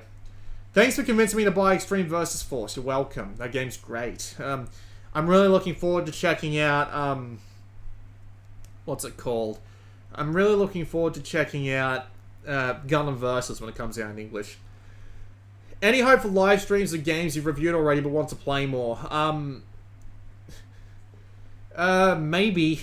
I wouldn't argue with it once I get my internet working properly. Once I get it upgraded and stuff like that, it'd probably still be in like 480p if I'm unlucky. But at the same time, as soon as I get my internet upgraded, I should be able to figure out what I plan on doing with streaming. That was the ninja game. Mop Cleanup, Recycle Ninja, same thing. Okay. If that's what you meant, that's what you meant. If Bioshock had come to the Vita, do you think it would have been the full Bioshock experience or something unique? It would have been a tactics RPG. That's what I heard. I've been playing a lot of Toukiden Kiwami lately. That's my second favorite hunting game on the Vita, followed by that's before Soul Sacrifice Delta. I do like Toukiden Kiwami. Toukiden 2 just did a lot of really weird things. I'm still waiting for them to announce it's coming out over here on Vita, and I'll give that a go when it does show up in English, so I can, I can figure out what that's all about. But yeah, Senran Kagura opinion. Senran Kagura is fine. I don't mind it as a as a DW clone. It's fun and lighthearted. Just try and play Shinobi versus first, and then if you're really desperate for it to have it on the go, go for Estival, because Estival runs a bad frame rate on the Vita, so there you go. Are you going to have a Switch channel? No, it's all going to be on the same channel. I don't want to go splitting my fan base like that. True, that, and I mean Dungeon Hunter Alliance. I've been meaning to get around to covering that. I hated Peace Walker's controls. I actually got used to them pretty quick. It was kind of funny, actually, just because of how inhumanly good I was at that game after a while. I put 80 hours into that game in the first week that it came out. That's how much I was into that shit. So there you go. Do you think Sony will still put out games for the Vita in 17 or slowly drop it? They've already dropped it. They're just keeping the doors open for everybody else who's doing stuff. If you could put any PSP game on the store right now, what would be your top picks? Well, bring Space Invaders Extreme back on the American store. I know it's on the European store, but they've taken it off the American store because it was used for a VHPL entry point at one point. That was horrid. I really don't know what they were going for with that. As for other PSP games that I would want to show up on the store, Burnout Legends. I know you can get that via PS3, but the thing's broken. The PS3 to Vita transfer is broken because two-factor authentication screws it up. So, yeah, that's a thing. The DJ Max games, I'd love to see them. The DJ Max games like Portable 1 and 2, preferably. Lumines 2 would be fantastic. I really don't know why they don't try and get that back up. What else? Oh, I really can't. Metal Gear Acid 2. Yes, I would play the shit out of that. I loved that bloody game. I really did. I never finished it, but I loved it. I think N Plus got taken off, which is a shame, because I'd love to play something like that, and N Plus Plus doesn't look to be coming to the Vita anymore. What else? Pursuit Force Extreme Justice was pretty good. I'd like to see that again. Mostly all the games I've been playing on PSP now are basically like Japanese ones. Like, yeah, that's pretty much it, isn't it? Wipeout Pulse and its DLC would be great. And, yeah, that's pretty much it. I can't really tell you much else. I just can't really remember. Mirror's Edge for Vita. I'm not really that big a fan of the series. Where's Ascension? I really don't know. I hope it comes along at some point. That kind of sucks. Would be needed for a lot of the physical-only games that came to the digital store. There are no physical-only games. As far as I'm aware. The PSP physical games. Oh, right. I'm pretty sure they all did, actually. I'm more immersed in Turkish story than I thought it would be. Will the remote play channel come back? No, not at this point. I don't think it will. I should probably get those videos off that channel and put them up here at some point, but are you excited for Windjammers? Hell yeah. I'd like an excuse to play Windjammers again. Any game you're still holding out hope for to come out on Vita? Not much, not anymore. I mean, generally, if a game's been in development for this long or not been mentioned at all, it's probably not going to happen, so I can't really think of anything. Tokyo Jungle's never going to happen, so, you know, good luck. Did FF15 do anything for you? I played that game for like 4 hours and I haven't picked it up since. If that doesn't tell you anything, I don't know what will. Oh, I think Tales of Eternia, like, was, yeah, you meant like Breath of Fire 3, okay, yeah. I don't really know any PSP physical games because I got into the PSP rather late, so that's a thing. What else have I got? Are you excited for Quake Champions? Not really. I mean, it's free to play Quake. They're going to screw it up somehow. Kingdom Hearts Birth by Sleep. I mean, I haven't played Kingdom Hearts Birth by Sleep or Crisis Core before anyone brings that one up, so yeah, I can't really promise you anything on them. Am I going to play Persona 5? Probably. Maybe. Who knows? I don't see any reason why I wouldn't, except for maybe budget, because I can't really afford to go spending money on every PS4 game. Silent Sanctuary is going to happen at some point. They put a ton of effort into that game, and it's being done by Sickbeard, and now what's the Sickbeard or Sick Bay? I can't remember which one it was, but yeah, the studio behind it's done a lot of work on it. They wouldn't throw it out the window now. Okay. Okay, no more questions. So for now anyway. So what I'm going to do is I'm going to take 5 minutes to go and get myself some water because my throat is starting to itch a bit. So I will return very shortly. I'll just turn off this, and I'll... Once the, once you see the thing switch back to the countdown, you'll know I've returned. So, yeah. I should probably play a little bit of music, actually. Hang on. I know just the thing. Pick up my... No, it's not my resource folder. It's, down here somewhere, isn't it? Bloody hell, hang on. Okay. I'll be back very shortly.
Alright, I'm back. How are we all doing? Yeah, I just had a quick drink to water up my throat a bit. So I'm just going to scroll through all the chat that I missed. Why would you want me to play Darude Sandstorm? Come on, you can go anywhere else for that. I'm impressed on his speech ability. He's a smooth speaker. Someone loves me in general. Okay. You guys are weird. But yeah, the name of that song for the one guy who asked is, it's, Deliberate Thought by Kevin MacLeod. He does a lot of, I think it's like GPL licensed music. I was just looking around originally for something that sounded like, what's it called? I was looking around for something that sounded like the PlayStation Vita Store music, but wasn't the Vita Store music, and that was the closest thing I found. So, yeah, it's pretty nice music. I thought it was good. I was lucky to stumble across it. It was like the 4th or 5th thing I found. So, yeah, that was kind of neat, just to have the good luck to come across that. So, considering that we don't have any more questions, and I promised a little bit of a surprise, this is going to be something a little bit different. I don't know how well this is going to work, mainly because of just I've never tried this before, but it's going to be worth a look anyway. So, I'm going to play a Game Boy Advance game. Yes! Oh man, I'm always looking for a excuse to play this one. Fucking Crash Bandicoot 2 Entranced.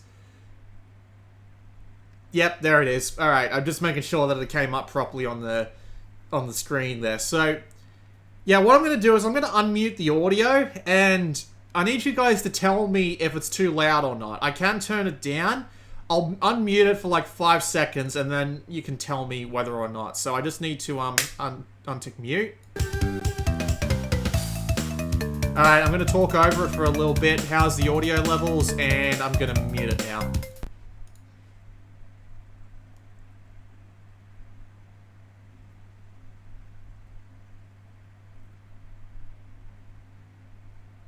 With, okay. Okay, alright, I'm muting it again. Alright, I'm gonna talk now. Alright, I'm talking now. How's that? I'm gonna mute it again. Just, yep, let me know.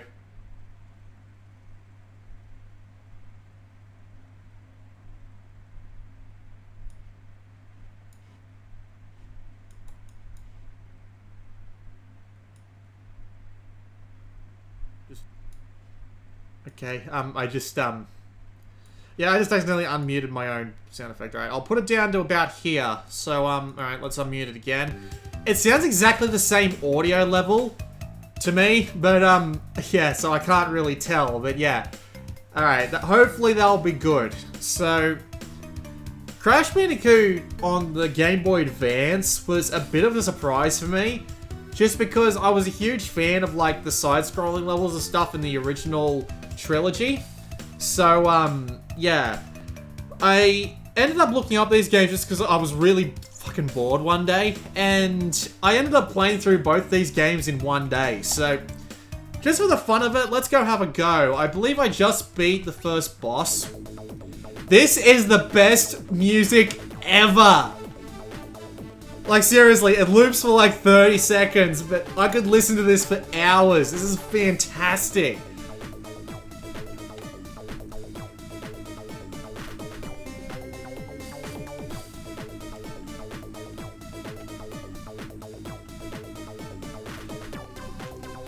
Alright, but that's enough of that. So, let's go on to one of the proper levels, shall we? Did I ever play the Metroid games? I think I've played a little bit of Super Metroid and a little bit of regular Metroid. Yeah, Entranced was definitely the better game, so I will definitely not argue with that. I'm currently playing on a keyboard, so if it... Oh, I barely saw him. My mistake. I'm currently playing on keyboard, so this is going to be a little bit weird. I need to try and pay more attention, but yeah. I do think this game was better than the first one, by a fairly significant margin. I do like how, they do give you things like the double jump and stuff right off the bat in this game, and you don't have to earn them, which is good, because most of the initial slog in a Crash Bandicoot game is, getting all the abilities. And in this game, you don't really need to worry about that. All of them are just like little time savers more than anything else, which is great. Yeah, the game audio probably is lagging a bit, I'm sorry. I'm just trying to be safe about it. I'll just jump over him and spin, there we go. There's a Wumpa Fruit down there, which means I want to come down to this. A duck!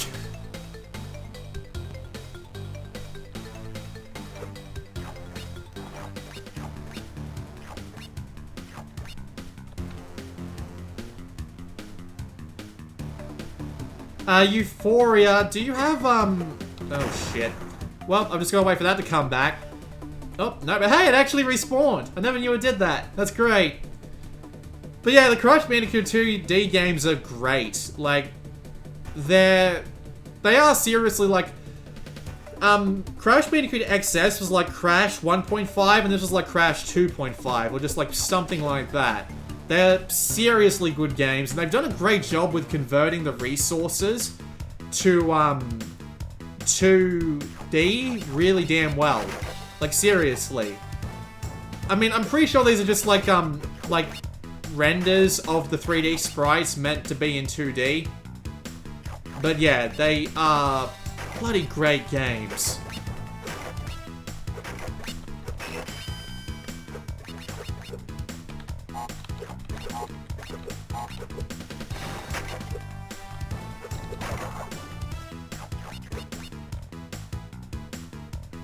Yeah, Euphoria, make sure you check you've got the use subreddit style box ticked. I mean, I'll go check on it once the stream is done, but again, this stream won't be done for a couple of hours, so yeah, I can't really do anything right now. I mean, I could go check if people weren't against it, but oh dear. There we go. Whoops! Doesn't matter. Pretty far in. Not like it's too much progress lost. Twin Sanity was the only good Naughty Dog Crash game. I didn't mind Wrath of Cortex, which was the one they made right after the original trilogy. Everything after that wasn't very good, though. I actually tried playing Twin Sanity, but I wasn't that big of a fan of it. Mainly because they make you go through this segment at the beginning, which is like this giant thing where you just roll around in the ball for fucking ages, and it really pissed me off, so I really do not like that. What was the first Game Boy Advance game you beat? That's a very good question. Probably Pokemon Emerald. Yeah, Pokemon Emerald, because I never actually owned a Game Boy Advance. The first, I owned a Game Boy Pocket, and I went straight to the DS after that. So, yeah, I had the Game Boy Advance slot on that, because it was the, original Fat DS. And on that game, I owned Pokemon Emerald, and that was it. So, yeah, Pokemon Emerald. What about Crash Nitro Kart? The GameCube version... Fuck. Alright, pay attention. I've played the GameCube version, and I did like that about as much as I liked Crash Team Racing. I really don't see a problem in that game in the slightest. Crash 3 was the best. Crash 2. Fuck you. Crash 2 is my favorite, though. Shit! Okay. MJF Productions Australia, I know you in real life, you cheeky SOB. The Yu-Gi-Oh games on Game Boy Advance were the... emulator just had a bit of a screw up there. The Yu-Gi-Oh games were the best games. 2006 was absolutely brilliant. It's my favorite Yu-Gi-Oh game except for Tag Force Special. Because that game is, what's the word I'm looking for? That game is like the best game they made before they introduced all the things like synchro summoning and stuff into the Yu-Gi-Oh games. So I still enjoy coming back to that from time to time and just playing around with it. So there you go. Crash Bash was pretty great too. I've only lost a couple of frames. I should be okay. There was a little bit of a weird thing there with the emulator itself having a bit of a fit. But yeah. It should be okay now. The only Crash game I had was Crash Bash. That game was pretty good too. I'm just trying to remember. Oh shit. I'm gonna have to fall off here. It's alright though, I can just come right back. Yeah, the 2006 one was great though. No, the Duelist City games were like 2004 and 2005. Shit! Yeah, the 2006 was the one that was just purely menu driven. You really didn't have to get in the way of, bullshit. Which was nice. I never played the Spyro GBA games. I did play the, what was it called? I did play the brain work with me here, the Banjo-Kazooie Game Boy Advance game. And that game was really good as well. If you want another Advance Wars, go get Daisen Ryaku Exceed 2. Its, emulator is bugged out again. Go get Daisen Ryaku Exceed 2. That game is, basically real-life Advance Wars. That is entire... I'm gonna skip that. That game is basically real-life Advance Wars, which is really cool. I never would have thought I'd enjoy that sort of take on the concept so much, but oh well. Hi.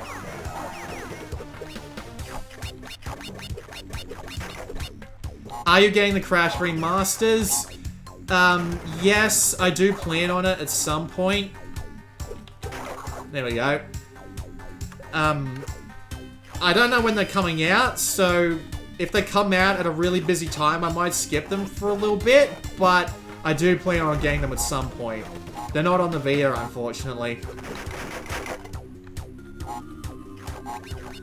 Oh, I remember this. I remember this part being an absolute nightmare, but I'm gonna try it anyway. Already fucked up. Already fucked up twice. Do I own an original Xbox? No, I don't. I honestly don't know that much about the original Xbox, which is why I keep hoping for an emulator to come out for it. But, I don't really, yeah. The one game I would have bought on that was like Halo 2. That's pretty much all I know about it. I'm not gonna try that again. Yu-Gi-Oh! Is pretty good if you can get used to all the new shit that they bring out for it. But, it does kind of lead into that problem where you can't take along a Chaos deck to fight an Across deck, because you'll get the shit kicked out of you. Also, I really shouldn't have been able to spin that, but okay. Red Dead Revolver came out on the Xbox? I thought that was a PS2 game. Flock Full of Seagulls. I think I know what this one is. It's one of those skiing stages. Yep.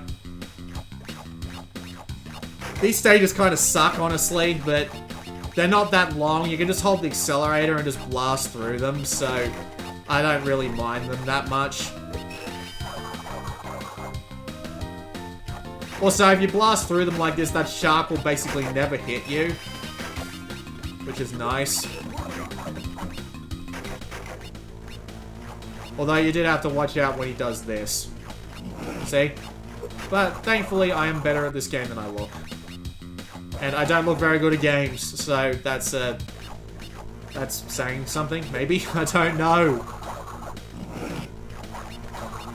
These stages are kind of neat, though. I mean, it is a pretty impressive 3D effect for a Game Boy Advance game, I gotta say. Like, that water going down there would have looked great back in the day. Of course I missed a fucking box. No, great. It was like the one box I missed too, wasn't it?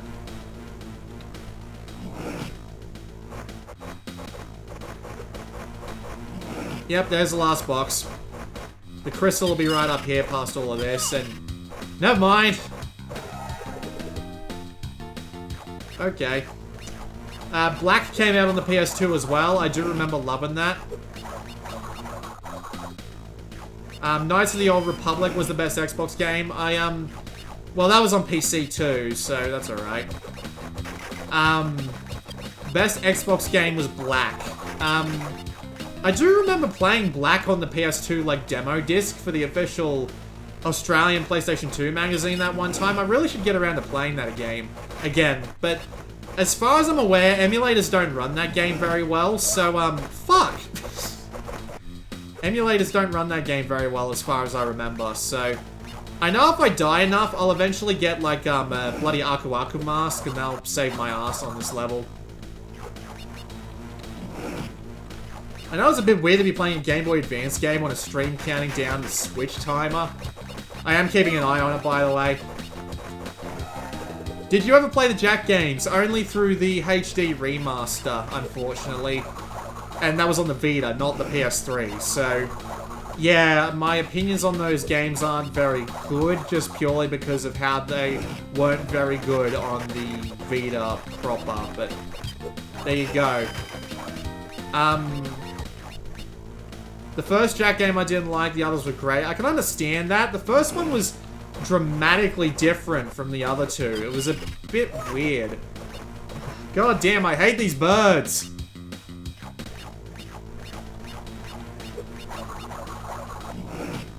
The unfortunate thing is that if I want to move on to, like, the boss fight, I have to beat every level in the bloody thing. So, there you go.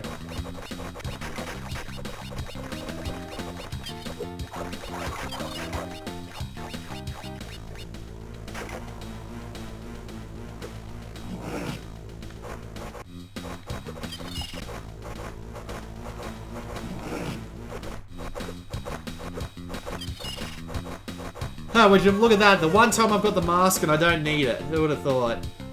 Damn it, Aku Aku. Have you played Deus Ex, the original? I have. A few times. I've never finished it, but I have played it a few times. It's a very good game. Barrel roll. Yep, it's an atmosphere level.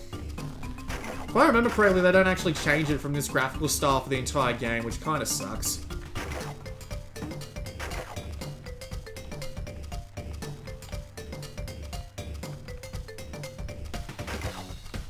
I'm impressed that they managed to make the crash music sound so good on this hardware. My emulator just froze again.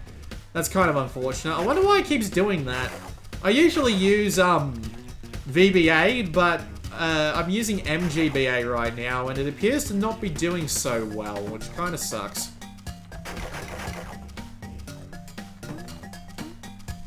The physics on this aren't very good, but they work pretty well, and you can generally see where you are and what you're about to run into, so I'm not too annoyed by it. I'm not really going for a 100% run, I'm just trying to have a little bit of fun.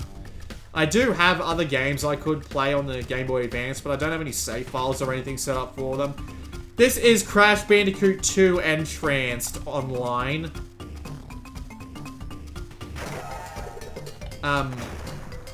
Thank God there's a checkpoint there, huh? But yeah, it's the second Game Boy Advance game for Crash Bandicoot. There were also these weird ones that were like a fusion between Crash and Spyro, which were just a bunch of weird mini games. But yeah, other than that, these two really were like. If I'd known these two games existed on Game Boy Advance when I first got the DS, I would have bought them outright, and off I go. Ah, that's unfortunate.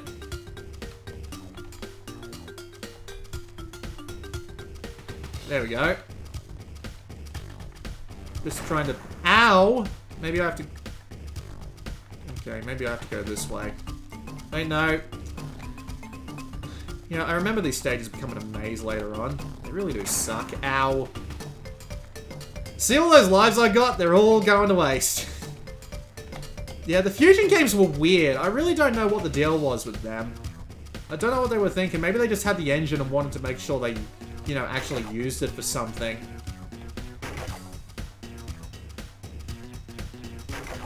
Oh, I remember this part. I remember this part. Gotta keep a firm hand on the brake.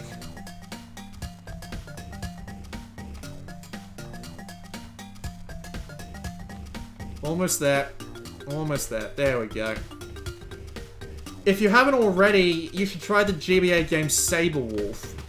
Is that a remake of the ZX Spectrum game? Because I've been meaning to get around to playing Ultimate Play the Games Spectrum games. You know, cut out the middleman. Have you played Dexter for PSP? I think I did for like an hour once. I don't think I enjoyed it very much though, which is why I didn't finish it. You're still welcome to ask me questions and see how badly you can distract me. I've still got 45 minutes until the Switch stream's on, so I've got nothing but time to kill.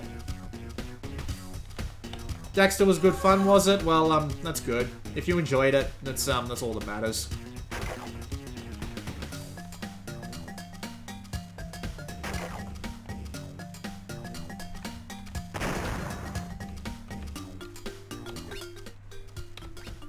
And I said that Disgaea 5 wouldn't fit on the Vita, and to be fair, I probably believe them.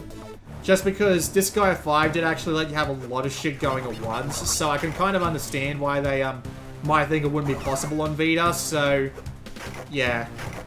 The Lost Frontier, same thing really. I think I played it for like an hour, maybe 2 hours. Yeah, that's all I got on that. What do you feed Sally? Dog food. What else? Opinion on Nier Automata. I have the demo. I really do need to play it. It's a platinum game though, so it'll probably go... I hit spin instead of jump. I'm an idiot. Almost did the same thing again. So, yeah, I do need to play that, but it's a Platinum Games game, so I'll probably go one of two ways. I'll either not like it, or I'll like it, but I won't love it. That's pretty much how I feel about their games, so... Yeah. What breed is Sally? She's a Alaskan Malamute cross Irish Wolfhound. We think she's turning, like, 13? this year. He's a very old dog. Very good dog, too. Yeah, something like that. Favorite stealth game? I mean, it's still Metal Gear Solid 3. What's your favorite game franchise? It used to be Metal Gear Solid, but after the way it ended, I can't really say for sure that's my favorite part of the series. That's my favorite franchise anymore. So, what would it be? It would probably be, Earth Defense Force or Siphon Filter. But then again, Siphon Filter didn't really ever end either, so... Yeah, the Crash Game Boy Advance games are fantastic. Like, seriously, if you haven't played them, go play them. Because they really do remind you of the old Crash games, which is great. Except for this, I know what this is. Yep, enemy freezing crate. I don't know what made them put that in, but oh well. If you ever get the chance to play a game called Dragon Guard 3, don't do it. Really, what's wrong with it? I worry about the size of the Switch for a little. The Wii U gamepad was fine once you got used to it, so I don't think there'll be a problem with the Switch.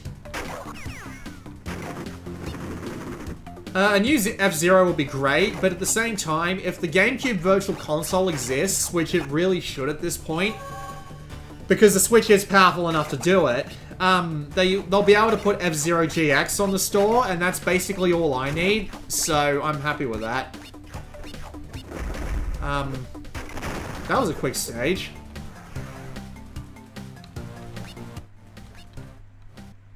Boss fight? Yep.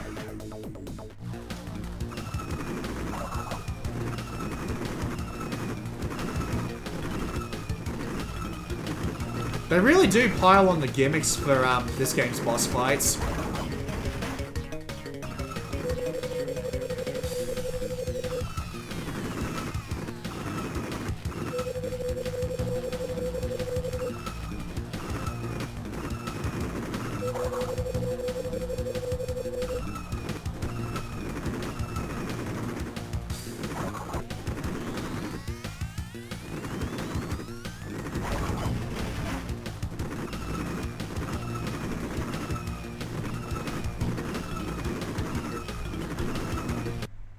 Whoop, froze again. Ow.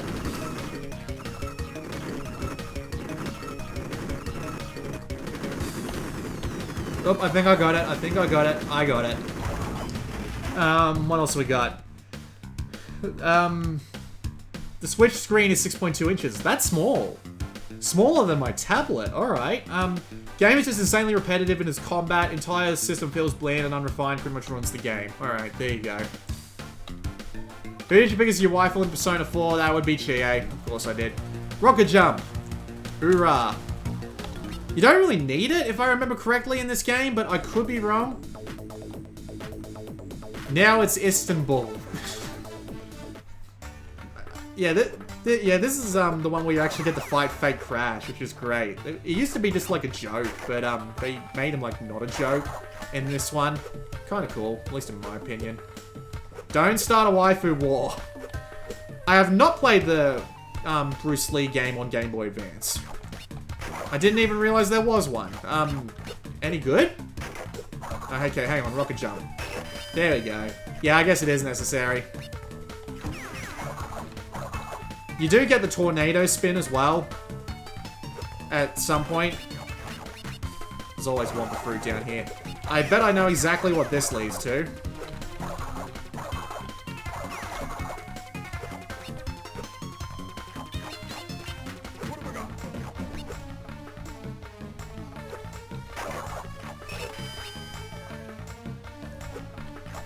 Please play Mario Chronicle? Yeah. I will... I own it. I'm gonna play it eventually, I promise. Damn it. The gem was right there, too. It's actually a gem shard, which is a little bit odd, but I'm not gonna argue too heavily against it. Ow.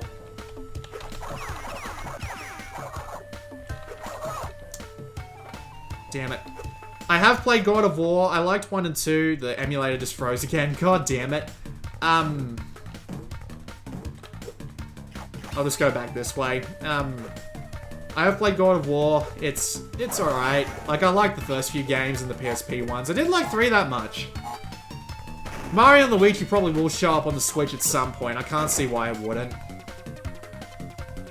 Play Yakuza 0 nerd. I know you. I know you from somewhere. I do plan on buying it. Ow.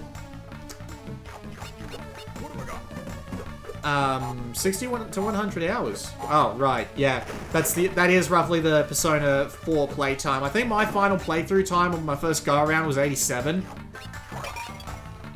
So, if you wanted to know how long I spent playing Persona 4, there you go.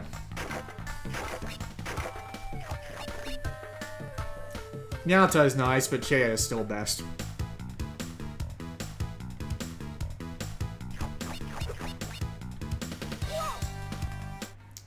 Wonderful. I'm probably gonna stop playing this after this level, just because I appear to be sucking at it today.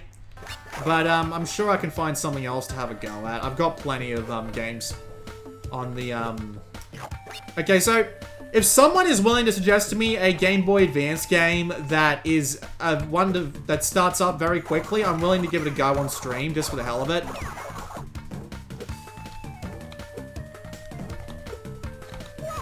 Ow.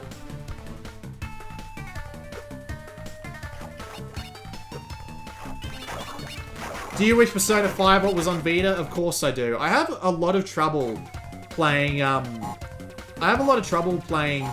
games like, Persona on anything that's not a platform, on a portable. Just because RPGs just take a massive amount of time and I don't like sitting in front of a TV and stuff.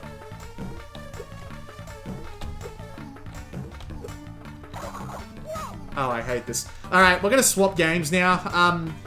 People are saying WarioWare, and you know what? I agree on that. So let's go and get the WarioWare game. I should have a copy of it here. There it is. Hopefully this doesn't bugger up the Alright. Hang on. There we go.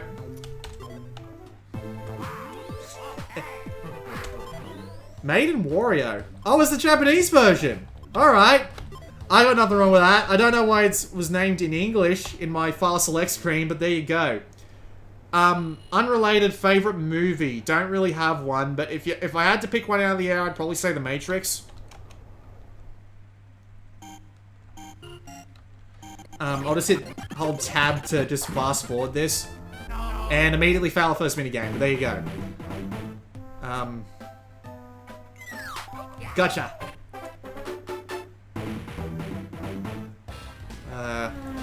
A lot of these are the minigames from the DS one. I played a ton of WarioWare Touched. This is not a Vita GBA emulator, I'm playing this on my computer.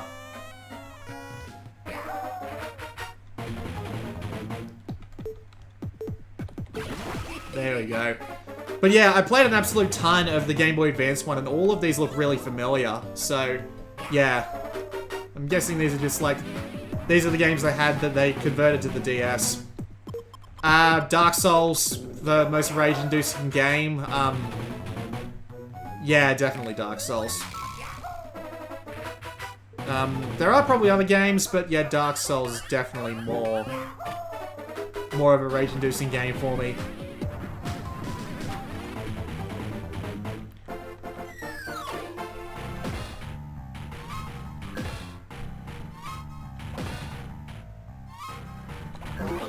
Ah, damn it.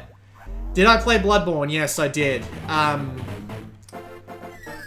I finished Bloodborne twice. Yeah, Frobisher says pretty much is, like a clone of the formula. Shit! I'm really not good with my timing today. I hope I can get it right this time.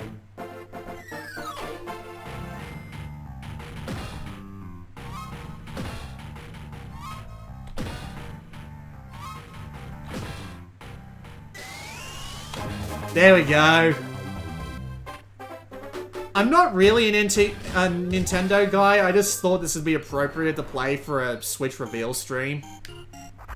Game of the year, I really couldn't tell you. But, well, if I had to Well, I spent the most time this year on Powerful Pro Baseball 2016, so that'd probably be my game of the year just based on pure time. So there you go. Work Time Fun is pretty great. The problem being it doesn't really take... It takes a long time to get going because you need to unlock all the minigames. And I do actually have a copy of it on this computer. It's just, yeah. Hang on. There we go. Let's go hop into the next set of minigames. And I'll just skip this cutscene. Thank God for, Thank God for the fast forward button on emulators. There's a bunch of games that this helps.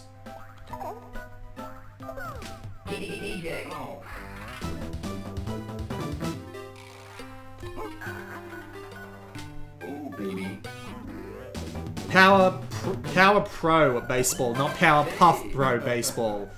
It's a Japanese baseball game, officially licensed and everything. Shit.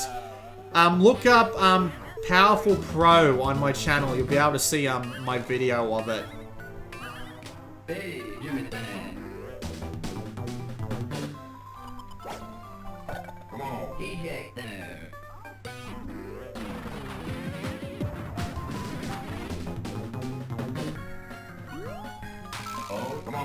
To answer the question of Kathy Galvin, no, probably not.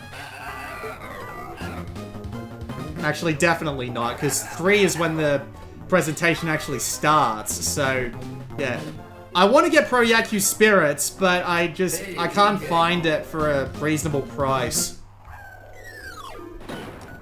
I accidentally hit Alt, and that brought up the menu. Oh well, I can try that again.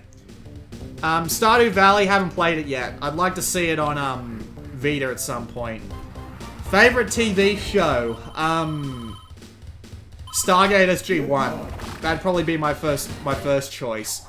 Pro Yaku Spirits, yeah, I already talked about that. Is it gonna release in the US or just locally? I'm not entirely sure what he's talking about there.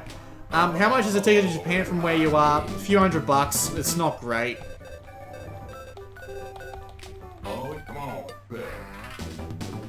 To answer the question of the person who asked earlier, though, if they keep the TV down, they will be able to watch their TV just fine.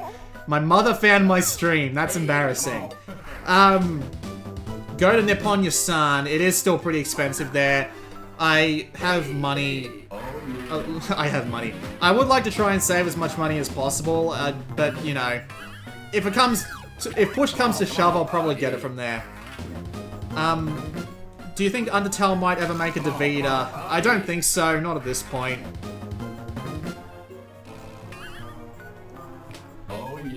Italia Sophie has memory leak issues?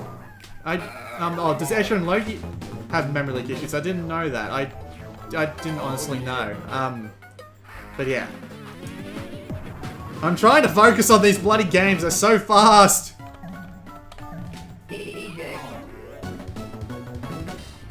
Someone said that one of the Italia games has a memory leak, so, yeah, I honestly wouldn't know, I never really ran into it.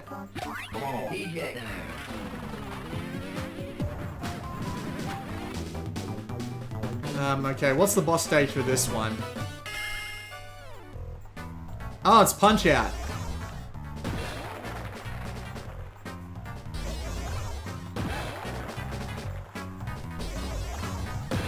There we go.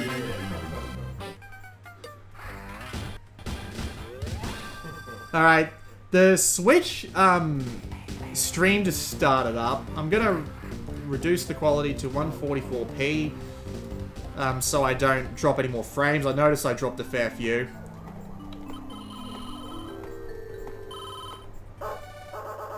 It really isn't the best question and answer game, is it?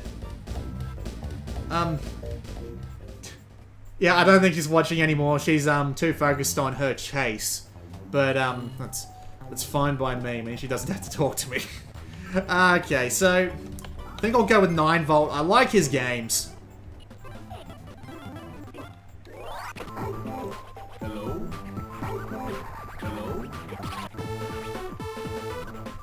They have some really good art for this series. It looks great. Do not matrix with stereo. Alright, you're supposed to get in a line. Shit. Donkey Kong.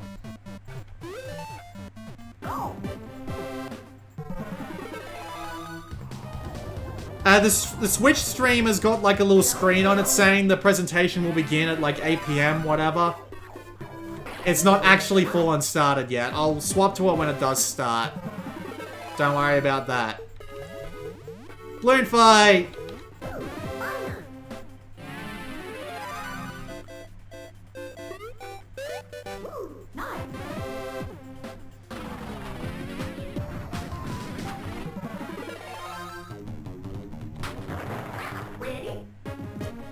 Have you played Darkest Dungeon yet? There's an hour-long video on my channel about it. Feel free to go watch that when this whole stream stuff is over.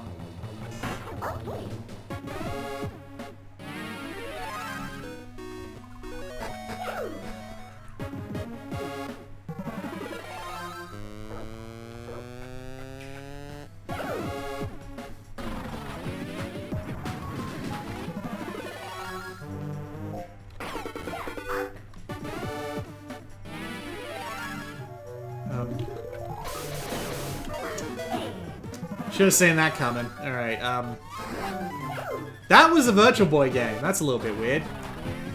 Yeah, don't worry. The stream hasn't started yet. I will go straight to it when it does come on.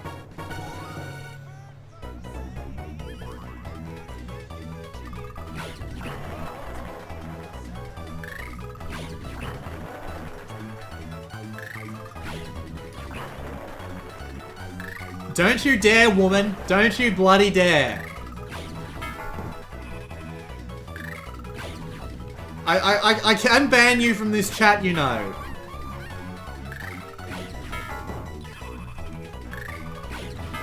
Damn it.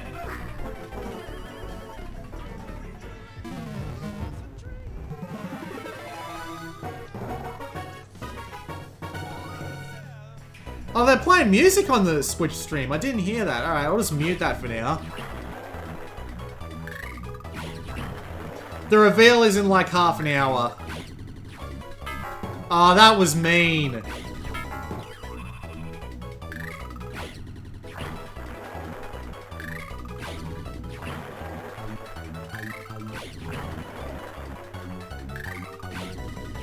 There we go.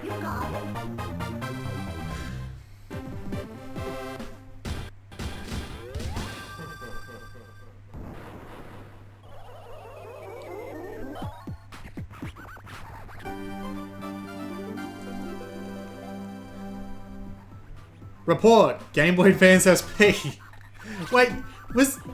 I thought WarioWare was a launch game. I didn't realize that they were doing... that the Game Boy Advance SP was already out.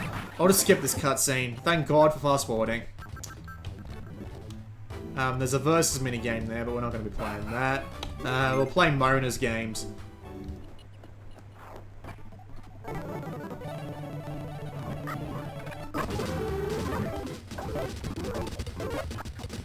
That's a long cutscene, and I missed the toast. Oh well, might as well put myself at the disadvantage.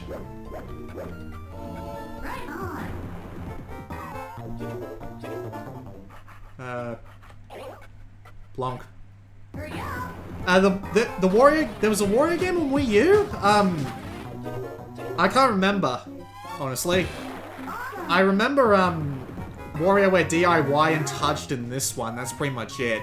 Oh, and, Smooth Moves on the Wii, and, I can't remember what it was called on the GameCube. This is WarioWare, Mega Micro games.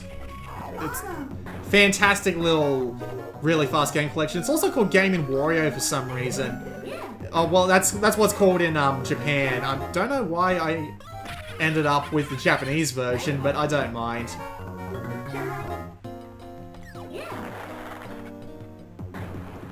Yeah, NES Remix is a little bit like this. I did try NES Remix, but I wasn't that big of a fan of it.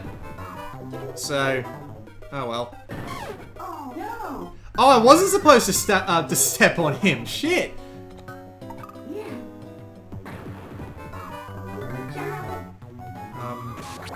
There we go. Alright, I get 2 tries of this.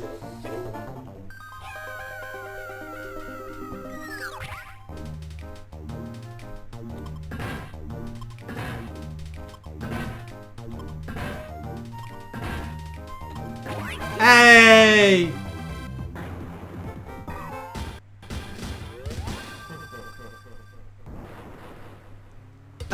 It wasn't just time trials, but there were a lot of time trials for NES Remix. So, yeah. Another versus game, but we won't be playing that. We'll just head on to Mr. Bulldog here. Skip his cutscenes.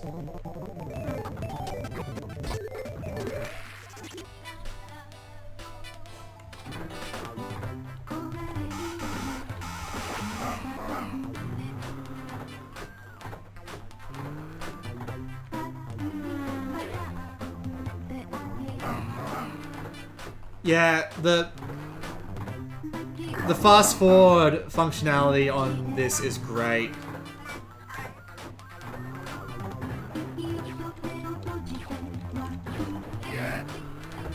Okay, I managed to not die in that one somehow.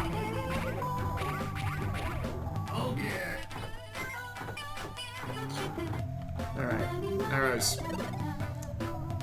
Dribble and spits. I can't say I know what that is.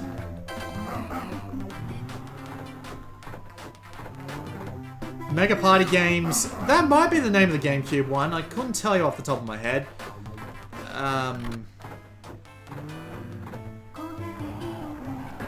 Damn it.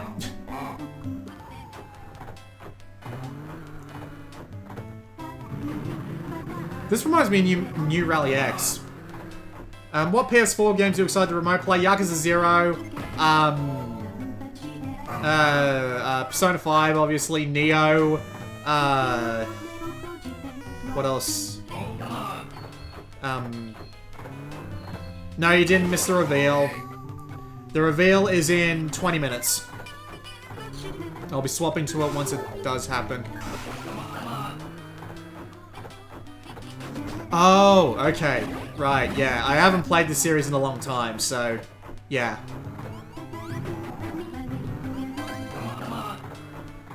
Oh yeah, the Insomniac Spider-Man. That game's gonna be great, I hope. Yakuza 6 is out in Japan. It's not out here yet. Favorite Wii game? Super Mario Galaxy 2.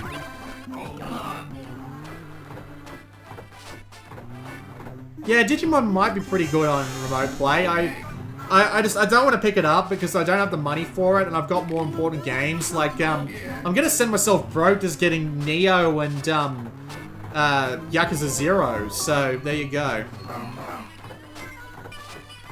Nier is pretty low on the list, honestly.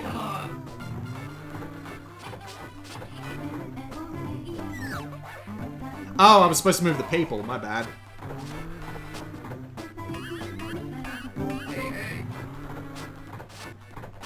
Boss stage, and I have 2 chances again. Oh, it's one of these games, is it? I actually remember making a game like this way back in the day. There was this game online called, like, A220 Mission, and I made a game called A380 Mission, which was basically a clone. That was a bit funny.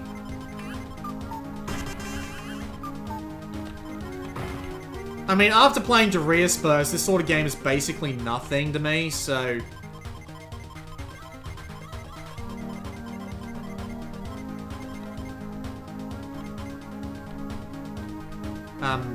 although the question is, what the hell do I do here?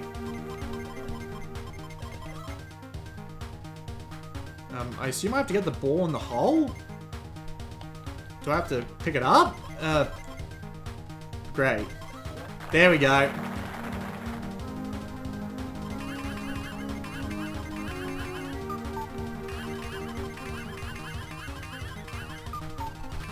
Yeah, the enhanced version will be better, I imagine. Like, I can see why Namco made a PS4 version and improved it, but I'm still a little bit disappointed the Vita version didn't come over. Will this be available on YouTube after I'm done? Yes, I will make the effort to make this available at some point.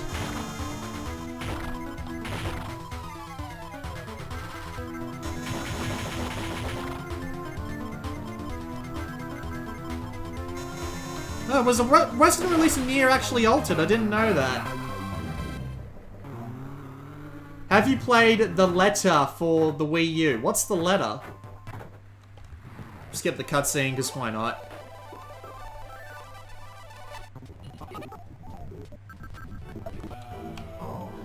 Ah, boss stage. Well, not boss stage, this is like a compilation stage, isn't it? Hello? I'm 23. I hope. Oh yeah. I hope. What am I talking about? I can never remember my own goddamn age. Well, at least I got one convert.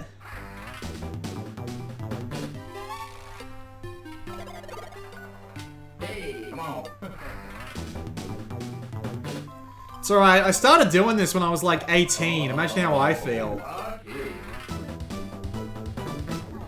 No, Switch won't be the main content. I'll be trying to do some Switch stuff. It's just, like, I'm not going to abandon Vita just outright until there's literally nothing left to do for it. Alright? I'll be doing everything. Like, I'll be doing PC, PS4, Switch, Vita. I'll do whatever I find interesting. And what I find interesting is niche games that people really don't talk about that much. Or, like, really old games that... Shit. Damn it.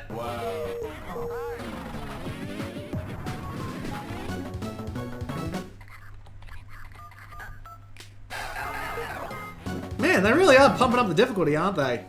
Hey, hey. Oh yeah.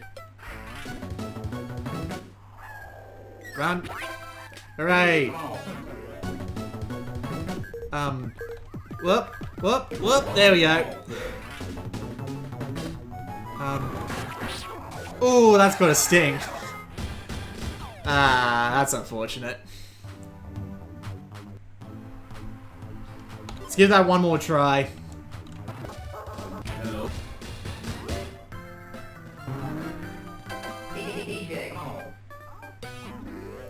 Port comparisons? I don't think so. That's a lot of effort. Shit! Oh yeah.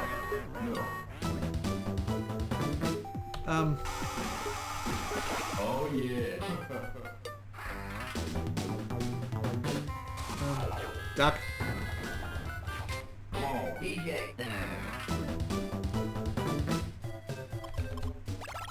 Hey, DJ, come on. Man, they're really doing it up on the live stream. It's just a... Oh, jeez. Alright, after this, I'll swap back to the actual stream, and we'll just talk about that for a little bit. Whether or not I win or lose. Where are you throwing it? Gotcha. Hey, give me that. Hey, hey. Oh yeah. Up and over the hurdle. Up and over the hurdle. Hey, give me that. Yeah, if the Switch is region locked, I'm gonna be really disappointed because there's a lot of Japanese games on the 3DS that I would have liked to get, like physically, but I did have to hack my 3DS so I could play my copy of Power Pro Baseball Heroes, which kind of sucks. Hey, DJ. Hey, hey. I'm so close. Gotcha. Up, down.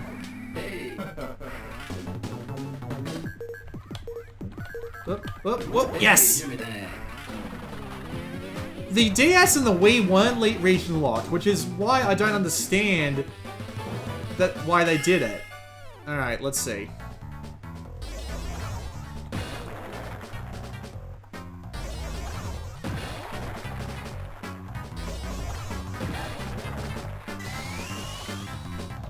Yes!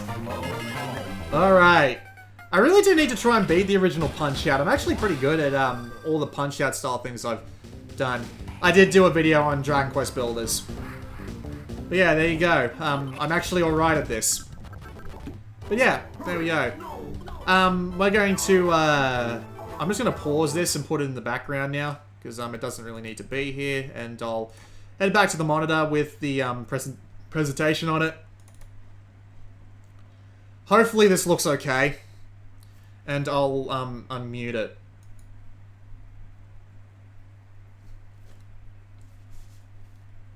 I was about to say, it sounds really quiet for me, like it's coming out of speakers. There we go. You guys are gonna have to tell me if it's too loud. I've put it up to maximum volume, but I don't know how this is gonna work. So, yeah.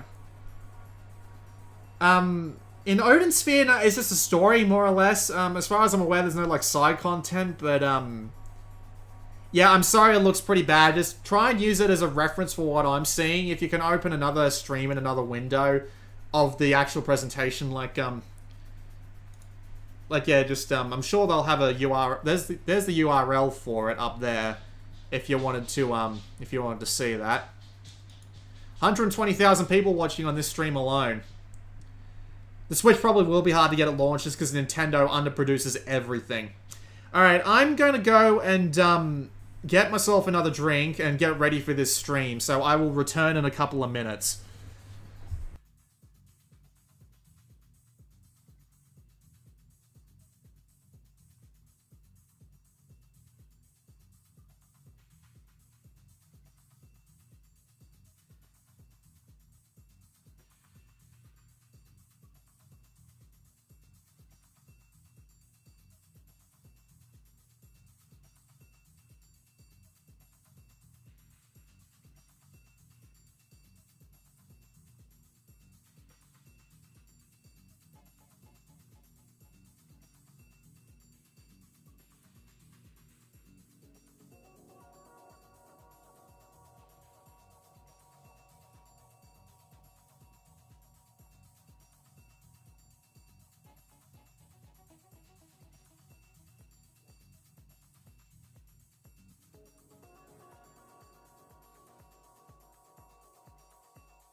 Alright, I'm back.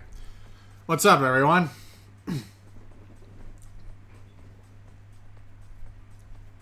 Can you all hear the... Well, I mean, do you want the stream to... Do you want me to like, mute my desktop audio so that you can't hear this stream? Or are you alright with the sound being in the background?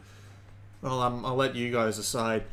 One notable thing about this presentation compared to the last few ones they've made is that it looks like they've just got one global stream going this time. So I don't have to be like swapping back and forth between like 3 different streams, which is kind of nice because I do like keeping up with news all over the place, and it's nice not having to watch 3 at once. Well, okay. How bad is it? I just put it up to maximum, but alright, yeah, okay. I'll turn the desktop audio off. Yeah, that sounds like a good idea. I don't even know what this music is. I don't recognize it. It sounds like a remix of an old thing of music. Yeah, I'm sorry that I really do think it's on my side. So, well, not so much on my side, but I mean, if I have it on muted on my side, you can have it however loud you want on your side. So I think this is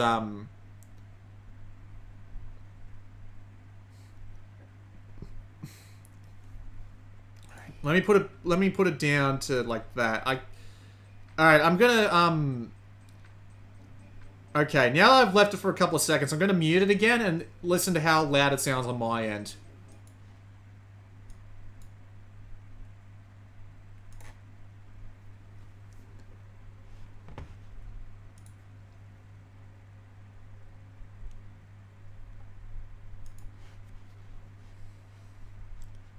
Okay, that sounds alright. I'll just put it up to about this, maybe? Something like this. Hopefully that won't be too loud. I really hate that I can't give, like, both at once. Okay, that sounds alright. Oh, shit! I'm talking to myself. Let's turn that off. Okay, oh, man. This is a quite confusing thing to do. I apologize.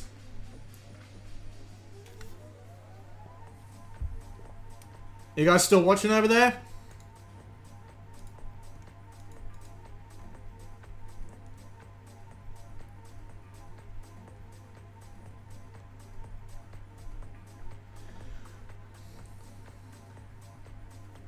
How do I deal with my memory cards? Well, I have two memory cards. I have two Vitas with a memory card in them each. So, I've got my recording Vita, which has the 32 gig card I've had since I got my Vita in the very first day I got it. And I have, a 64 gig card that I filled to the brim, but I don't use it very often because I'm often busy doing other stuff. And the, your internet can't handle both streams. I'm sorry to hear that. What was I saying? So, my 64 gig card, my first one actually failed on me, and it started doing really weird shit, and I think I blamed a couple of games crashes on the games when it was the memory cards, so, yeah. I'm sorry that I can't give you a better option other than having two Vitas, but me, I'm in the weird position where I have one recording Vita and one non-recording Vita, so I'm fine with just having one as a personal Vita and one I just use to play the games that I'm trying to get videos done on.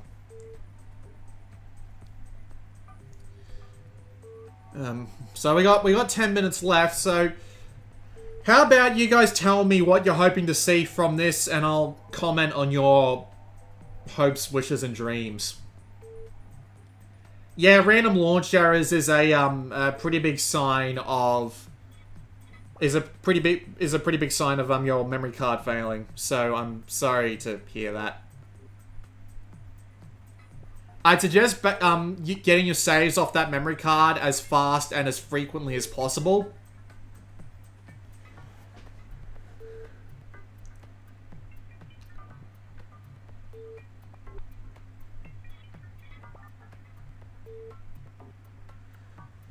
Smash, that's pretty likely. Metroid, not pretty likely, unless it's a 2D one. More Splatoon stuff. I didn't really like Splatoon. I played Splatoon on the Wii U, and I couldn't get a hang of it with like the motion controls and stuff like that. I hated it. Xenoblade Chronicles X, Bayonetta 1 and 2, so they're just going to port games from the Wii U, are they? Someone wants GoldenEye. Account-based virtual console. I hope so. I really fucking hope so. You want more Shin Megami Tensei, who doesn't? Monkey Island and other point and clicks. That'd be kind of painful since the Switch isn't going to have a touchscreen. Skyrim, Zelda, and a new 3D Mario. I really don't know why they advertised Skyrim without actually having Skyrim confirmed. That was weird. The new game from Zoink, who made Stick It to the Man. I didn't really like that game. That game got shown off at like EA's indie panel, like back in E3 2016, didn't it? You hope for not censored games. It's Nintendo. Good luck. I'm expecting to see Minecraft. I wouldn't be surprised, honestly. Like the 3DS had all Atlas stuff, so more of that. That sounds about right. A new SteamWorld game. That'd be pretty cool. I don't want to see proprietary connections. There's going to be the controller connection at least. I just want to see confirmed third-party support and a Pokebank update. Shin Megami Tensei 20th Anniversary. Super Robot Wars in English. We are getting that on Vita, and I'm happy about that. I don't think they're going to do it on Switch, because the licensing is killer for that. Fire Emblem, sure, why not? More mature games, a new Way Forward game, that'll be for everything, not just Nintendo. Region 3, yep. Dark Souls 3, probably not. I think they'll go with Dark Souls 1 first, and then just, you know, test the waters with it. Okay. I need to find the fucking URL for this stream and share it on Twitter. Where is it? I don't know where to go to get it. No More Heroes 3. I don't think that's going to happen, honestly. 3D Classics would be alright. Where the hell do I go to get my stream URL?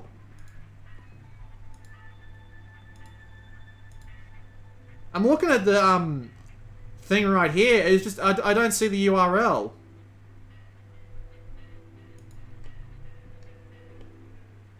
The battery life. Yeah, we really do need to know about the battery life.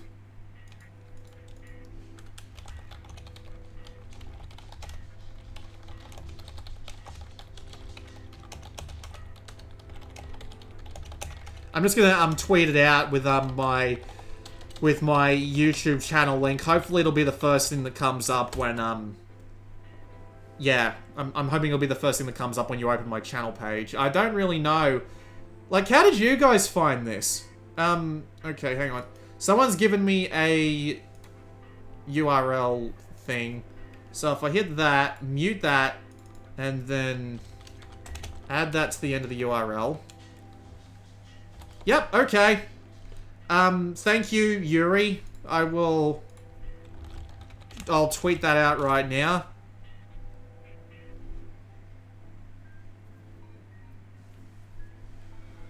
Yep, tap, tap, tap.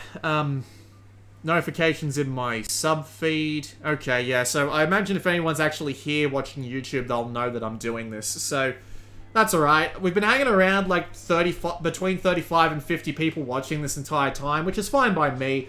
I know I'm not that big. I'm hoping I'll be able to grow a bit after I do all my diversification. But yeah, it's fine. Saturn Virtual Console, that'd be interesting. I don't think it'll happen, but that'll be interesting. A better online infrastructure will be great. Yeah, I hope they just break from the 3DS and Wii U and just start fresh again. Although I know a bunch of people will be pissed off about having to buy their games again. But oh well. Demon's Souls and Bloodborne are owned by Sony. Yep, that's fine. Dark Souls 3 to run acceptably. And because it's new, I'm expecting that one first. Well, I'm expecting Dark Souls 1 just because Dark Souls 1 is the more critically acclaimed of the trilogy. So there you go. And good standby time, please. I don't think that's going to happen. Because, yeah, you know, Nintendo technology. But there you go. 3 minutes left. Dude, increase the video quality. I can't.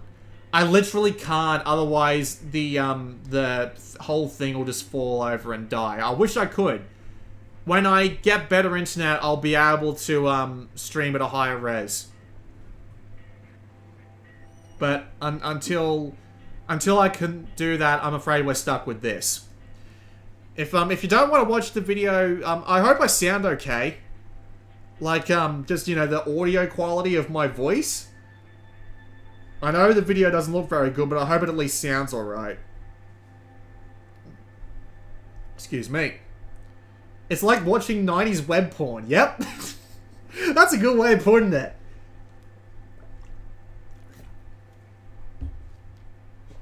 About a minute until we get started here.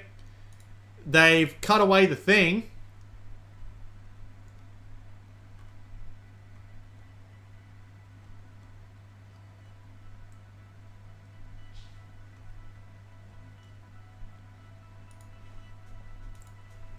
I sound like I do in my videos. That's good. Oh, yep. It's the 1 minute countdown. I gotta admit, I'm not that excited, but I mean, it's a console reveal. It's not exactly something that I want to miss.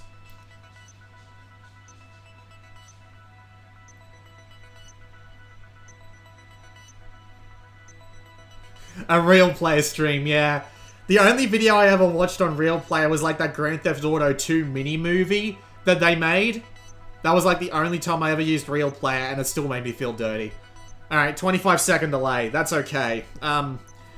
Which means it's gonna kind of suck, because I'm gonna get spoiled to things ahead of time via the live stream chat, but that's alright. I'm not too bothered by that. The hardware has to impress the devs. The thing is, I don't want the hardware to be impressive. I want it to be capable. I want them to actually make games on it. But anyway, here comes the stream for me. That's surprisingly loud. Let me turn that down a little. Actually, no, I'll turn it down on this. There we go. How do I download and install so many video games on my connection? Patience.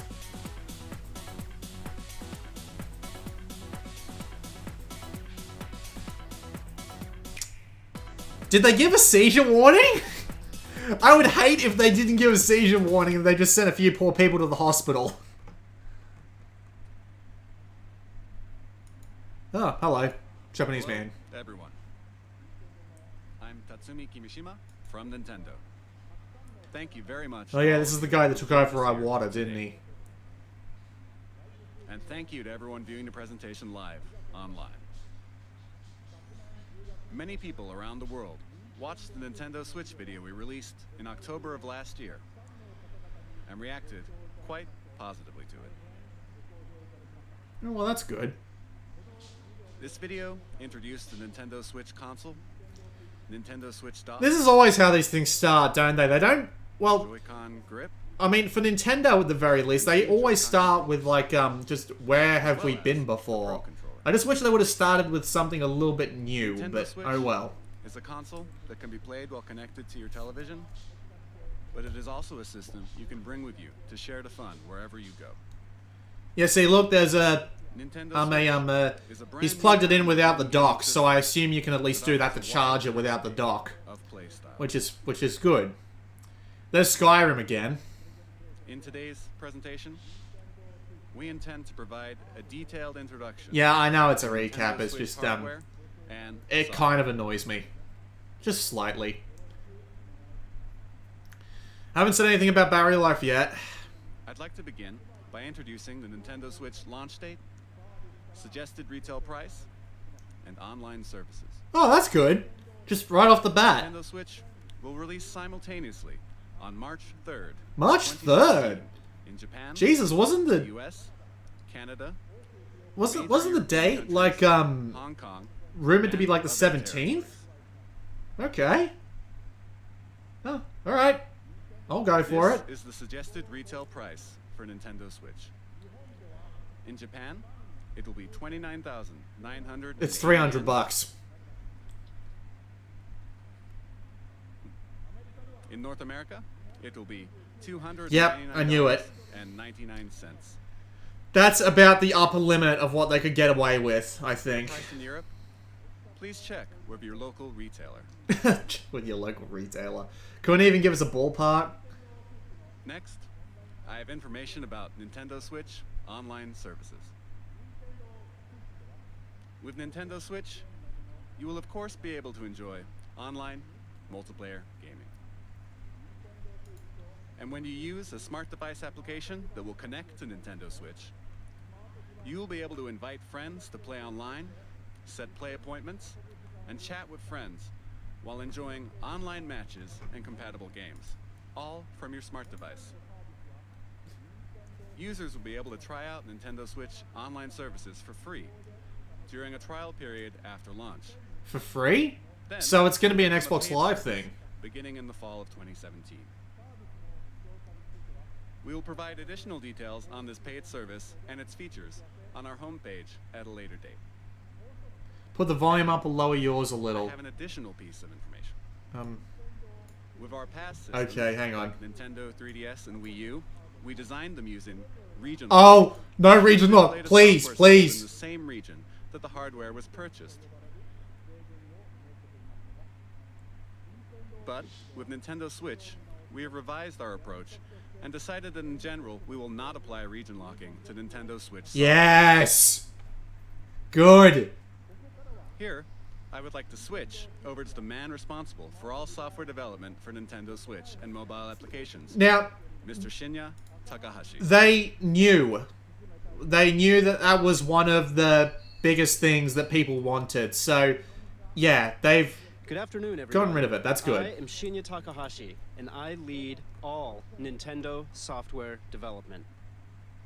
All of it.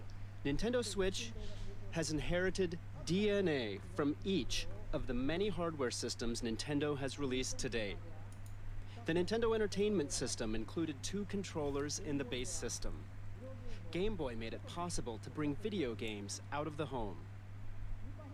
Super NES added the X and Y buttons and the L and R buttons to enhance. I think they're adding some new kind of control, maybe? Nintendo 64 They're talking about what's being added stick.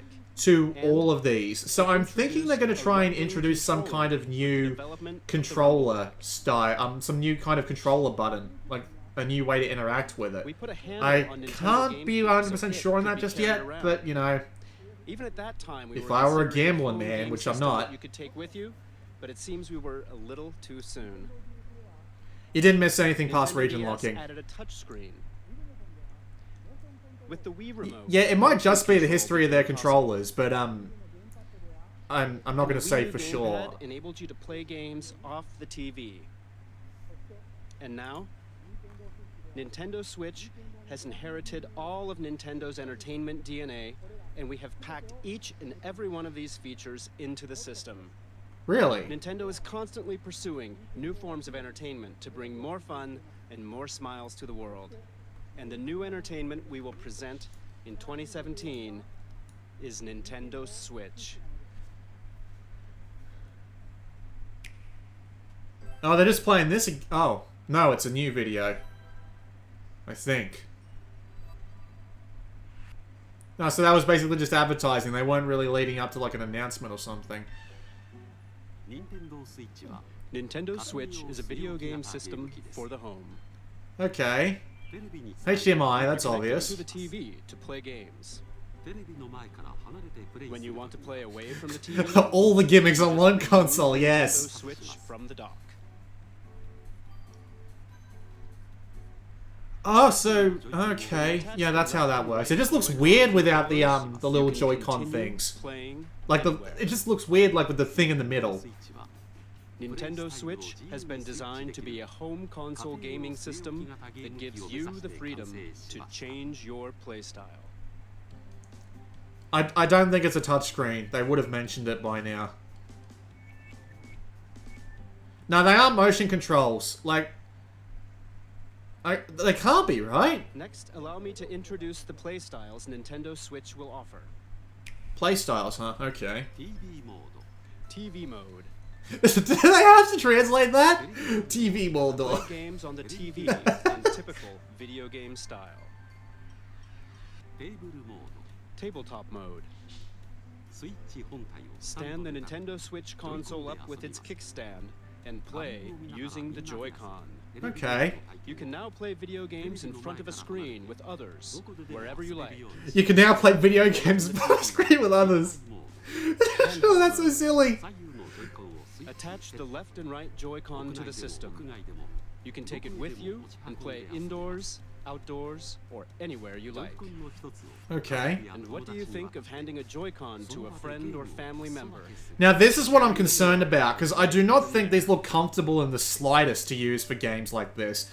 Especially if they're not going to do, like, Vary by game, but it will range from 2.5 hours to 6.5 hours. 2.5 to 6.5 hours on the battery. That's interesting. And you will be able to play while charging the system using the included USB AC Type-C, adapter huh? and USB certified Well, portable batteries. at least it's a standardized Screen one. uses a capacitive touch panel. Oh, it is a touchscreen. You can connect over Wi-Fi for multiplayer battles. Okay. Oh, look, actual Nintendo local Switch multiplayer. systems are Okay. connected I was a little bit worried for about wireless this. multiplayer gaming. I imagine the Joy-Cons being singular controllers for 2 people to play is going to be a gimmick, and they're not going to use it after a while. But What do you think? that With that its isn't three a half bad playstyles, battery, all things Nintendo considered. Switch evolves gameplay making it more active and offering greater freedom of play. And what makes this possible are the Joy-Con controllers. To tell you more about the new types of play that Joy-Con will enable, and to tell you about Nintendo Switch software, I'd like to switch things over to General Development Producer Yoshiaki Koizumi. Are they going to tell us about new Joy-Cons now? Just instead of the basic ones? I am Nintendo Switch General Development Producer Yoshiaki Koizumi. It's great to be here. Controllers are very important when it comes to video games, right? And I suspect all of you are wondering what the Nintendo Switch Joy-Con are like. Yeah, I am Allow me to actually. introduce them to you in detail. Alright, let's have a look.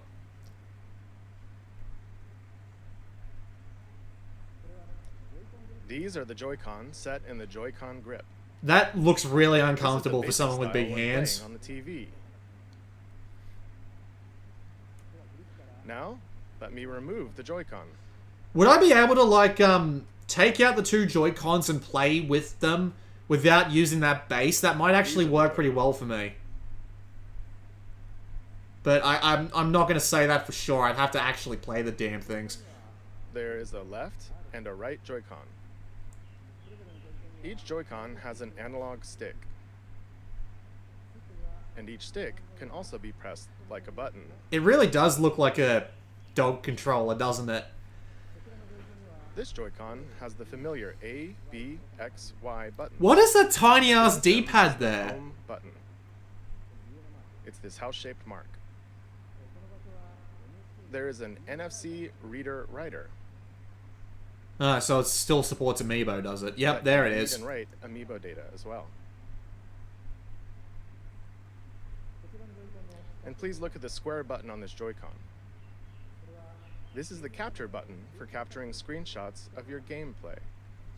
Everybody's gonna have a In the future, screenshot button these you will be days. able to capture video as well. I did see the original trailer, but You'll be able to share the screen. yeah, with your I still friends wasn't over social wasn't too media. impressed. And each Joy-Con includes accelerometer and gyro sensors, Huh. making independent left and right motion control like this possible. Okay, so they are like little Wiimotes, just with no pointers. And take a look right here. Are those buttons? There are two buttons in the rail that connects the Joy-Con to the Nintendo Switch console. Oh, they're just These for are L connecting. and R buttons. Because of this design, each Joy-Con can be used as a fully functioning individual controller. Oh, so they're You can shoulder hand the buttons. Joy-Con to the person next to you in mini two-player games. We call this sharing the joy. So, Nintendo Switch comes with two controllers right from the start. And when you play with these Joy-Con, they fit in the palm of your hand, just right, like this. And they feel very natural.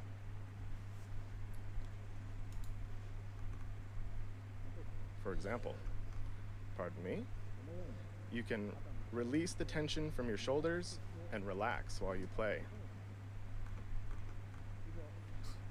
That's all for my Joy-Con. I was about to say, description. who plays games while lying on a couch like that? That looks so painful.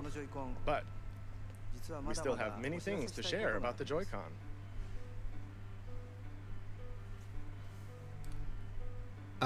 This white sheet is now a Joy-Con? Okay. We have prepared Joy-Con color variations. Of course they Neon have. blue and neon red.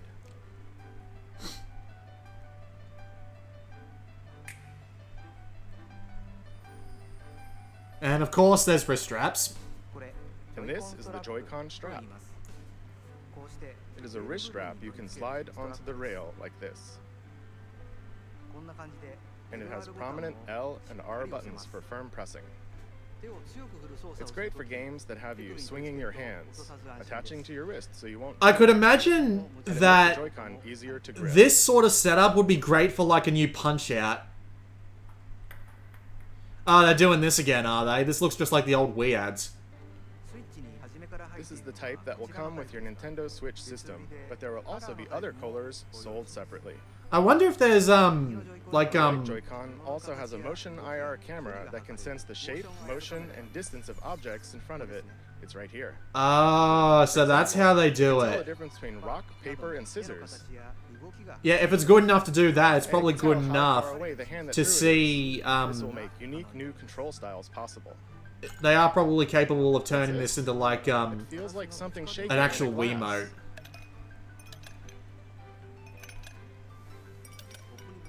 The Joy-Con can convey to you the feeling of ice cubes colliding in a cup. This is a ridiculous amount of gimmicks. I can't imagine anyone finding a way to use all of these. You can even tell 1, 2, 3, the number of ice cubes in the glass. This is so weird. And you can feel water filling the glass. This new sense of realism is produced by the precision of the new HD Rumble. This is so strange. I gotta admit, I'm kind of impressed if this works as advertised, but at the same With these new time, sensing and vibration technologies, the Joy-Con itself boasts an expressiveness that invites the player to pick up the controller. wow, if only I could pick up a controller and be warped to the middle of the galaxy. It invites everyone to a new world of entertainment. Allow me to introduce you to 2 new games made possible by the Joy-Con. 2 new One games, that huh? everyone can play together, and one with depth, challenge, and replayability. First, let's switch to the game everyone can play together.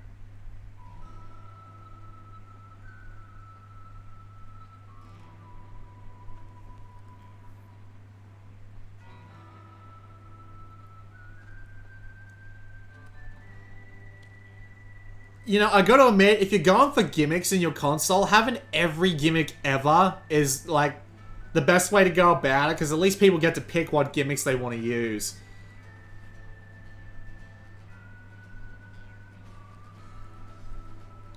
It's high noon. It definitely is. Except it's sunrise.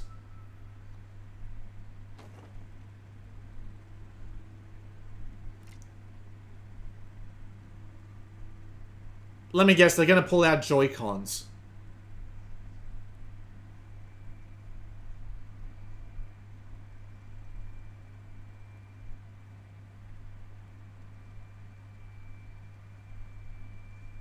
Joy-Cons?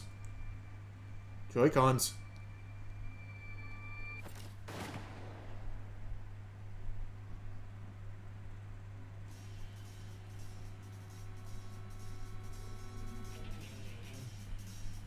Yep, knew it. Guess. Okay, I gotta admit, I like this. Yeah, this is basically like Wild Gunman Switch Edition. I got nothing against this.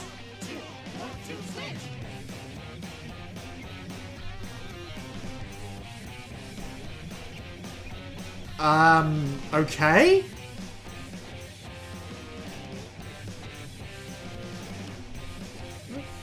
What in God's name is this?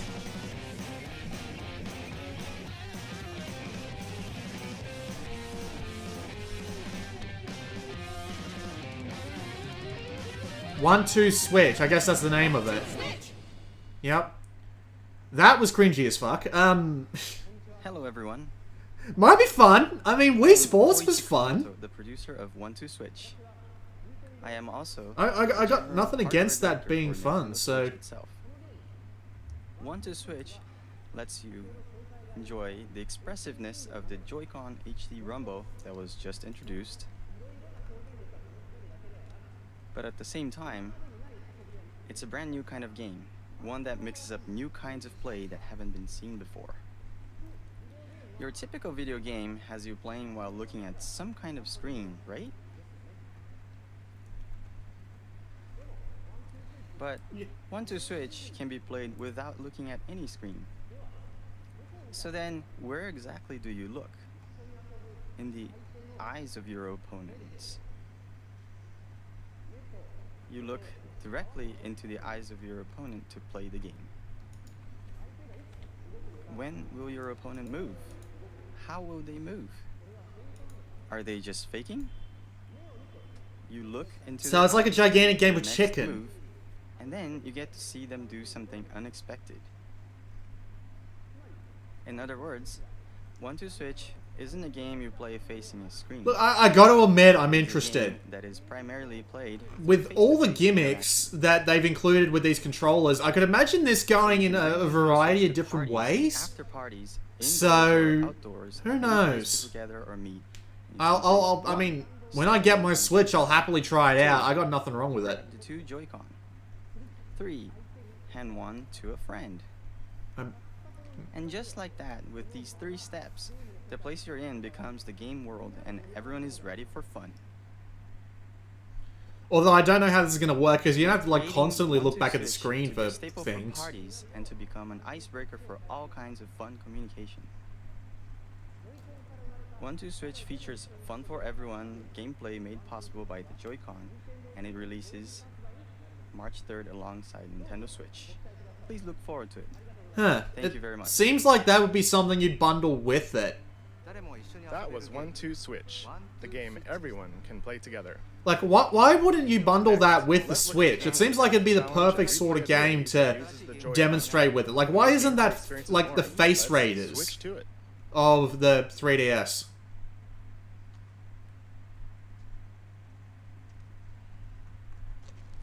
What? Okay, this is a new one.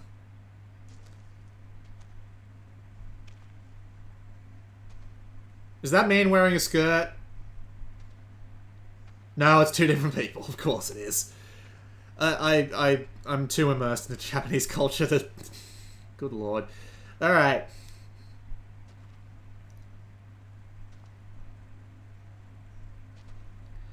You are not going to be able to fit the Switch in your pocket. No goddamn way. Like, even the biggest of pants would have trouble fitting that in. And then you'd have to worry about the Joy-Cons. What?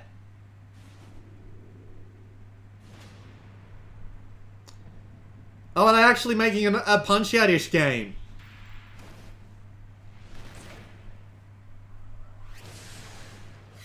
Look at those fists.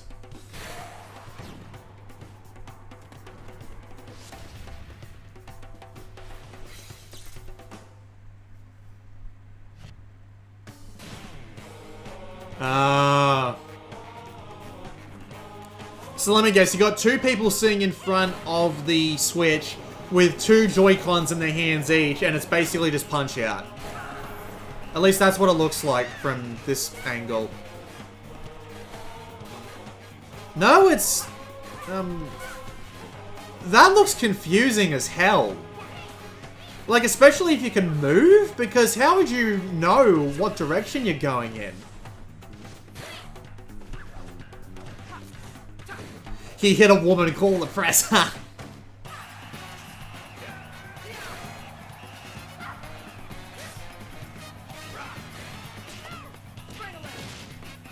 Ooh, that's gonna sting.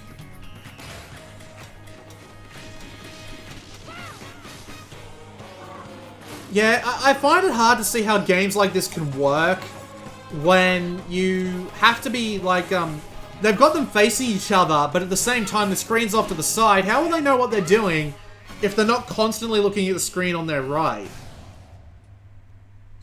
Arms. Ain't that a fucking name? Literally just arms. Hello, everyone. I'm Kosuke Yabuki.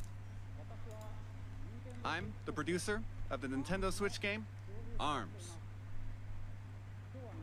Today, I'd like to introduce you all to ARMS.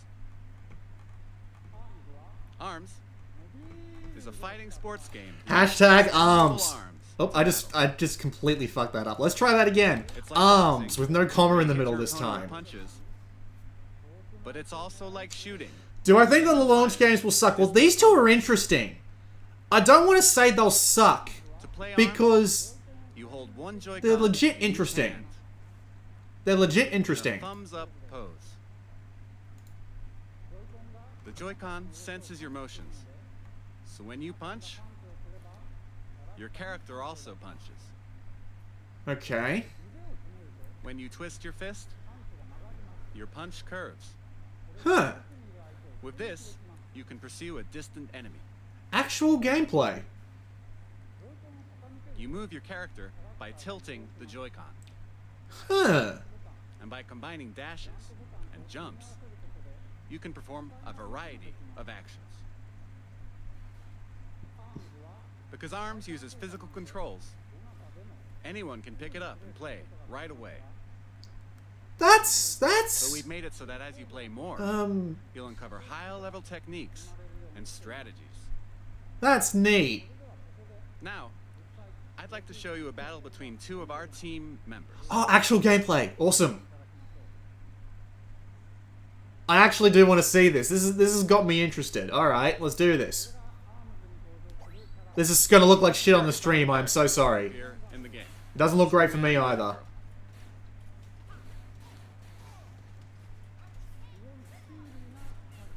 Oh, wow.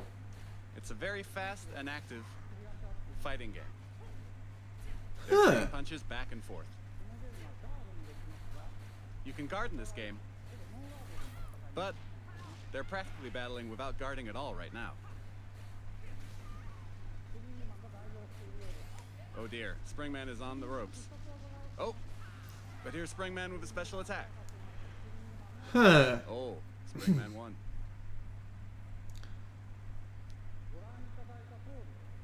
As you saw, the most appealing part of ARMS is battling. To be fair, that looks pretty Against good. the computer, I just play split screen against a friend. I just want to know how I just want to know how deep it is. Nintendo Switch system Like, I could imagine this being a very shallow game and getting boring And of quite course, quickly. We're preparing online battles as well. But if they put enough depth into it, I could get into that shit. ARMS That would will be release this spring. pretty damn good. It's coming in the Thank you very spring, is it? So it's not coming out on launch. What did you think? ARMS marks the emergence of Nintendo's newest characters.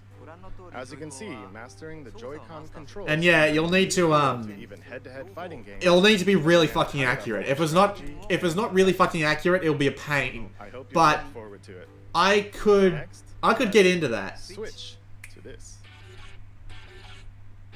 Oh hey, they are actually doing Splatoon. I imagine the new Joy-Cons will be how you aim.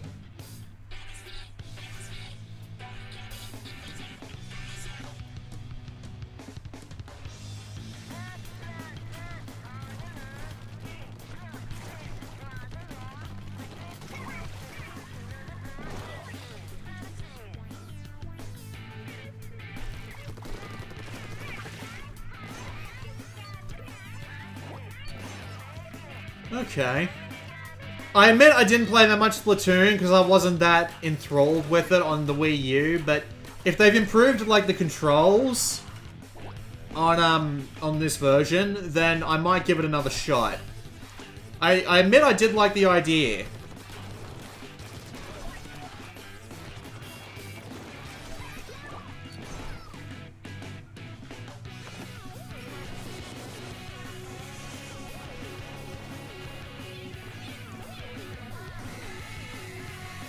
I'm not too bothered about aliasing. I'm just, as long as the game runs at a solid frame rate, I'm fine with it.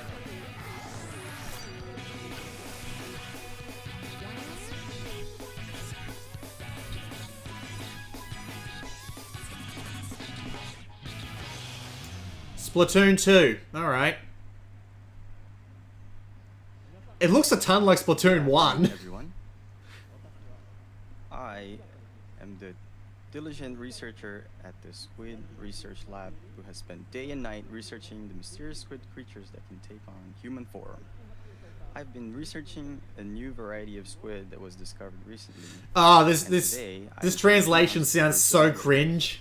Just because the guy didn't change his tone of voice It at has been all. about 2 years since I first discovered these squid, and it seems there have been many changes to the squid world in that time. Turf War is their 4-on-4 team-based battles where the two teams compete to spray the ground with ink and cover the most turf. This remains a popular sport, but it appears the battle stages have changed and the fashions and weapons used have also evolved. Here, you see the latest piece of technology. This weapon set is called the Splat Dualies. The Not splat only do dualies? dual-wield What? Weapons let you shoot ink from each hand. The- They also the- have the- nozzles the that splat display high dualies? speed to outmaneuver your Did I just hear that opponents. right? It is a fearsome weapon in the hands of one who has mastered it. And it appears the special weapons which can be activated after spraying enough ground with ink are all brand new. Just unrelated to this, you know what the Joy-Cons remind me of? It reminds me of that arcade game Super Bunny Hop talked about, where if you brought the weapons together, it would make a different gun. I wonder if somebody would ever actually do Expect the that. research will continue to keep us busy. Yeah, this is Allow me to cringe. report briefly I don't on want to talk controls. about this anymore. Of course, you can use the Joy-Con controllers. You Okay. can also play using the Pro controller. You can play on a TV screen, and you can also play in handheld mode. And of course, in either mode, you can use gyro controls to aim your ink. Okay. So the controller has Press gyro. the X button to view the map. And to do a super jump, you press the button assigned to a teammate to instantly jump there. Really? Of course, you can battle against friends and people you don't know. So you can jump straight to your teammates, And wherever they are, you from can wherever also you run are at games any and time. Nintendo Switch systems together That's to battle interesting. with friends face to face. That is all from Doesn't it look like the guns used for the PlayStation Move? I never saw the guns for the PlayStation Move, so I couldn't tell you. Oh, I almost forgot something very important. Did you? Splatoon 2 What? is Oh, launch date. planned for launch this summer. Oh. And again, this time, there will be stage and weapon updates after launch. And It'll be an enhanced version of Mario Kart 8, I'm positive of that. ongoing in-game events. But yeah, summer, really? I am very excited. What? I hope they have more details on the launch lineup, because I'm worried if they space it out too much, there'll be fucking nothing to do for like a month or two after the damn thing comes out. 2 And that'll kind of suck. still has many elements that we have yet to uncover. The Squid Research Lab will continue to share new details. Please stop talking. Thank you for your time today. Thank you.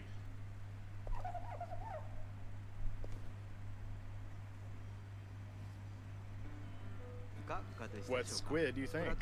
This brand new version of Splatoon arrives this summer. It should make for some hot matches.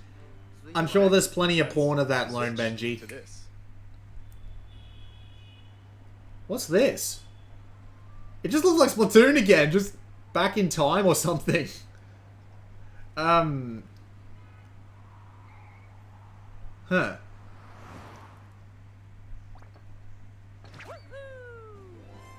Is this the new 3D Mario?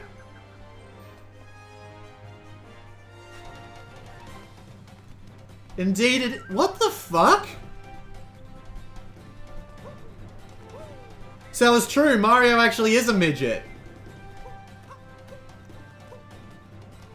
Big, open, 3D real world? What the hell? He has a big-ass rocket ship, but... What the hell? Triangles? I am so confused.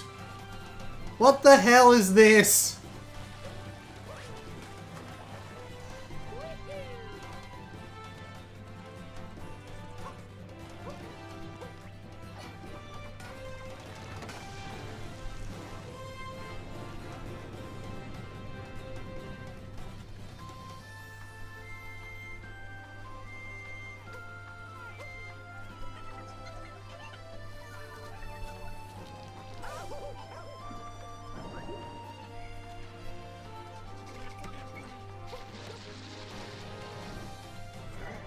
Oh! Fucking Kingpin Bowser there. Holy shit.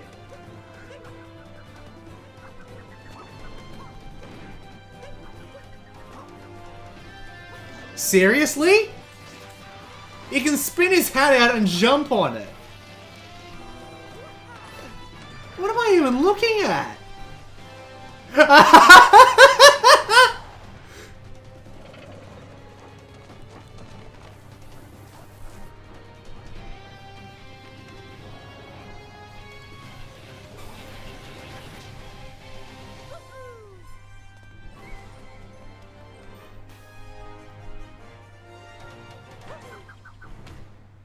Super Mario... I'm so in! Absolutely! Alright, that was a fantastic trailer. Oop, hello, he's got someone in his hat. Alright. You got me. Hello, everyone. You got me. You fucking got Sorry me. for my appearance. Jesus I'm Christ. Yoshiaki Koizumi, the producer of Super Mario Odyssey. While I am the overall producer for the Nintendo Switch hardware, I wanted something open world and I wanted something original. Super Mario That... Odyssey. This is the first time Yes. since Super Mario 64 and Super Mario Sunshine that we have created a large Mario sandbox world like this Yes. for you to run around in. Yes. The theme of Mario this time is a journey to an unknown world, and Mario has jumped out of the Mushroom Kingdom to go on an extraordinary adventure. I said unknown, but perhaps you notice some landscapes that look familiar from the real world. And, at the end of the video, perhaps some of you have noticed some unusual eyes or something on Mario's cap. Oh, and right here. Right there. This mysterious cap, in particular, offers action that can only be experienced on Nintendo Switch. This cap character plays an important role in Mario's journey. I hope you'll look forward to it. In the 20 years since we made Super Mario 64, I have been on a long, long journey together with Mario. And we are working on this new journey called Nintendo Switch, with the excitement one feels when visiting unknown countries for the very first time. I'll be very happy when you can all join me in departing on this new Mario journey on Nintendo Switch. We plan to release Super Mario Odyssey in the holiday season later this year. Really? Since the release is still a ways out, you won't be able to play the game today, so I hope to offer you a chance to try it out at another time. So please wait a little longer. Thank you very much. You got me interested. Absolutely. I didn't even see the studio name. Elysium? Dragon Quest?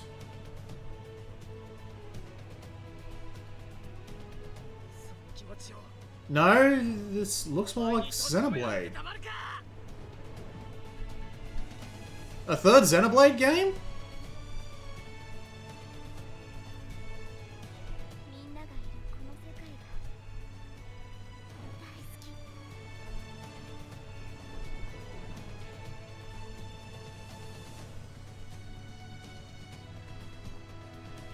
Yeah, this definitely looks like Xenoblade. Maybe a bit of Final Fantasy in there. Just a little, but, yeah, Xenoblade.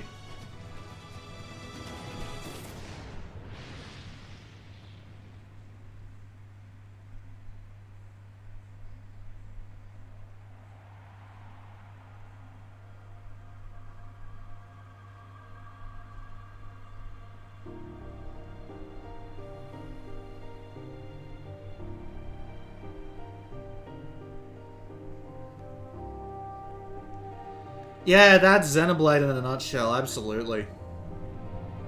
Xenoblade Chronicles... Xenoblade Chronicles D for Dragon? Look at the size of that thing. Yep, Xenoblade... 2. 2?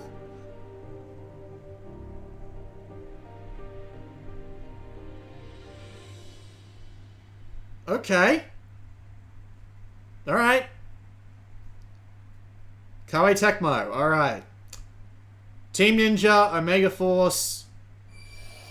I'd say it's Musu, but Team Ninja doesn't usually do that.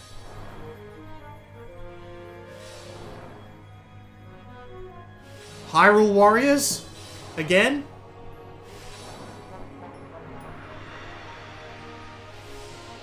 No? I don't recognize the imagery.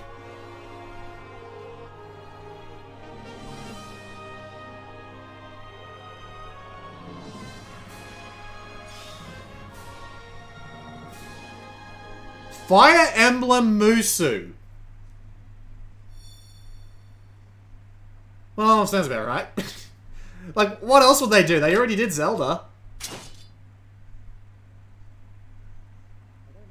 What you just saw was Xenoblade Chronicles 2, and Koei Tecmo's latest game, Fire Emblem Warriors. Yep, definitely Fire Emblem Next, Warriors. I'd like to introduce our third-party partners. The Nintendo Switch concept has resonated with many developers. So is this going to be and trailer there are after trailer after he's done companies talking, or? working on games? And there are already over 80 games in development. Well, So today, we'd like to introduce just a few of them. looks like I'm going to have to buy, looks like I'm going to have to buy a Switch just for bloody Fire Emblem Enix Warriors, has aren't already I? announced that they are preparing Dragon Quest X and Dragon Quest XI Yep. for release on Nintendo Switch in Japan. We already know about DQ But- 10 and 11. There is another Dragon Quest game making an appearance, Dragon Really? Quest Heroes 1 and 2 for Nintendo Switch. That would explain why the Vita didn't get it, I bet.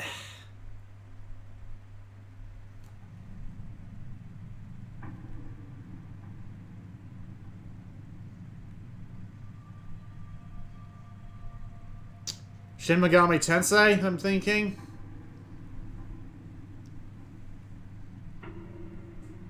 I don't know, it could be something else, could be an original IP. Nope, it's definitely Shin Megami Tensei.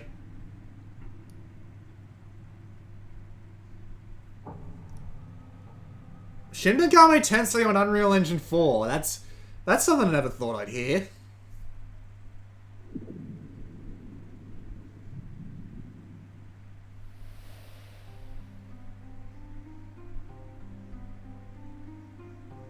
Oh, I bet I know what this is going to be. It's going to be Shin Megami Tensei 5, and it's going to be all 3D.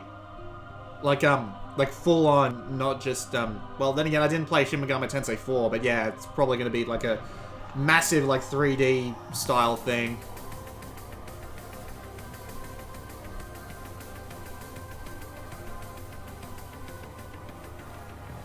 I do not know who that is.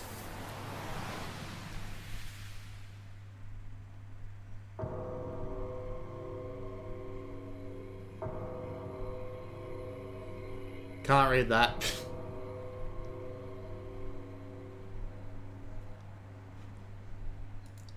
I'm gonna have to get someone to tell me what that is, or just wait for the guy to say. What does it mean to play a role in a vast world of adventure? English trailer? The places you go, the deeds you I don't recognize this game. the heroes whose tales you bring to life. Every road is yours to take. Project Octopath Traveler. Never heard of it. Embark on an adventure all your own. That's a bit odd. What you just saw was the latest game in the Atlas series, Shin Megami Tensei, which celebrates its 25th anniversary this year. Well, it was a new SMT Development game has at only least. just begun, but they were kind enough to prepare this video for us today. And the other title is a brand new RPG from Square Enix. Its world boasts a unique graphic style and sense of scale. Please look forward to additional information in the future. Now, let's hear from some of the developers working on new games for Nintendo Switch. To start, let's switch over to this individual. Hello everyone, I am Toshihiro Sega. Yamaguchi from Sega. I assume this is going to be the new Tremendous amount of appeal and Sonic Nintendo game? Switch we intend to be present on the platform. And similarly, I, as an individual creator, sense a new kind of appeal with this game hardware. We will consider new games for Nintendo Switch, and will present them soon.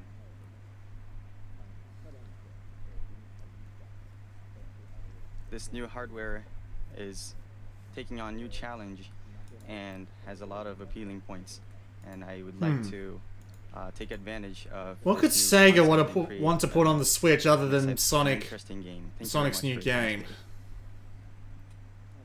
Thank you, Nagoshi-san. Was that all? Continuing on, let's switch to this person. Hi, I'm Todd Howard here at Bethesda Game Studios. Oh, look at that. They are actually doing Skyrim.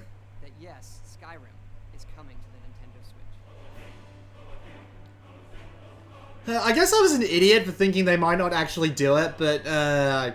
We love to make games and worlds that you can get lost in, that you can make your own, and that you never want to put down.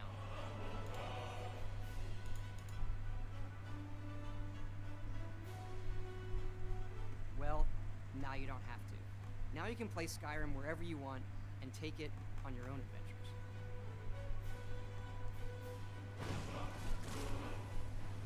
But what's really exciting is for all of us at Bethesda to finally work with Nintendo. You look at all they've done for video games over the decades. They've brought so much innovation and fun to Little bit all of circle jerking going on here. They're doing it again. The Switch is both classically Nintendo, yet something all new. And we want to thank them for letting us be a part of it. Thank you, Todd-san. Well, at least they dropped that. Next, let's switch to this person. Hello. Yay! Oh, hey, it's Certified 1. That didn't go very well. Hi everyone, I'm Suda51 from Grasshopper.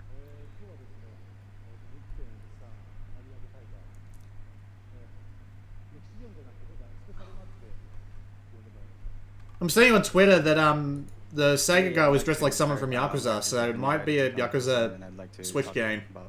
about one of the games that I worked on. Do you all remember the one guy from Santa Destroy who was born out of a tag team between Marvelous and Grasshopper? That's right, Travis Touchdown. No More Heroes 3? His return on Nintendo Switch. Could you show the illustration, please? So this star will be coming onto Nintendo Switch. The title hasn't been decided yet, but just about a year ago, I've been going to some events, some gaming events in Japan, such as Big Summit, and I've been exchanging ideas with the indie game community, and we've been discussing about ideas for the new Nintendo Switch console, and I've heard that it's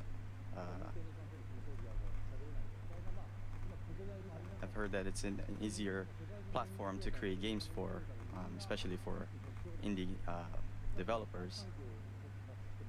And so that matches with what we are expecting in a gaming development process.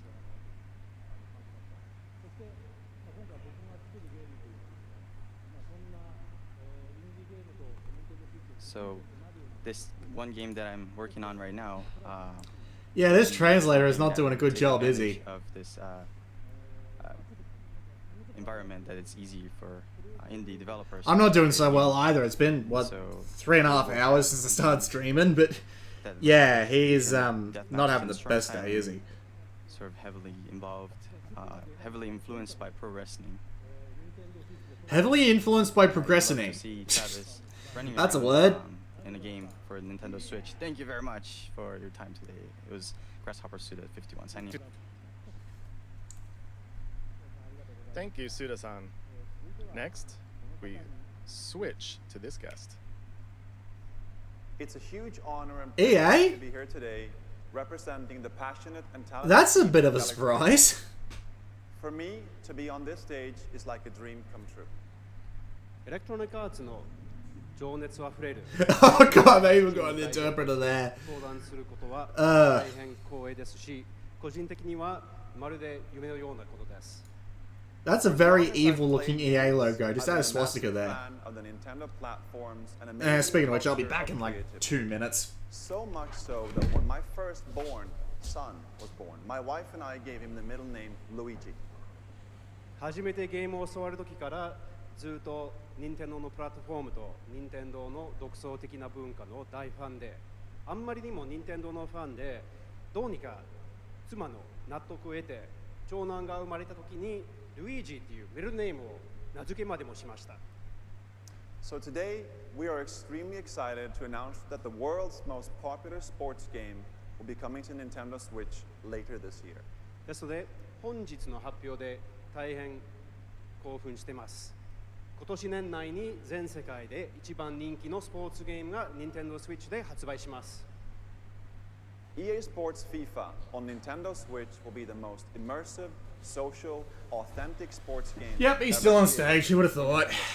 Remember FIFA 15 on Vita? Remember FIFA Soccer? For God's sake. Nintendo Switch 版、今まで最も没入的、最もソーシャル、最も本格的なスポーツ体験になると思います。 It will deliver the FIFA experience custom built for Nintendo Switch so you can play anywhere, play with anyone, and play how you want to play. Right, so they're basically going to make one version of FIFA and then just iterate on it. Like, you know, just put the new rosters in every year. If you're at the park, at your friend's house, or on vacation, you can always stay connected to the biggest matches. And you'll be able to play and get on the pitch with your favorite players and teams from the world's best leagues in iconic stadiums from around the world. As you've been able to do for the past 20 years. And depth that FIFA is known for. 公園にいても友達の家にいても旅行先の観光地にいてもいつでも試合ができます。そして全世界の一番大きなリーグの有名なチーム、有名な選手たちと一緒にピッチに立って試合をすることもできます。そしてこれらはすべて Does Japan even buy FIFA? I don't think it... I can't say I know if they do or not. 遊べるようになります。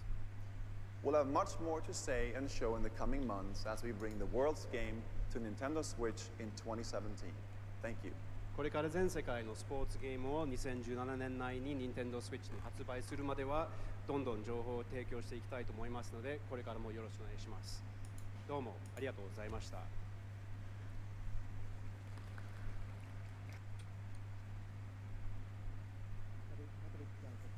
Thank you very much to Patrick and all of our guests. We are very excited for Skyrim and FIFA and are very excited to see what kind of new games Naguchi-san and Suda-san create. Right, so they've got With some that, Western I'd like to support. bring my portion of the presentation to an end. Thank you. Wait, is that it for the actual games? Did I just see Bomberman there for half a second?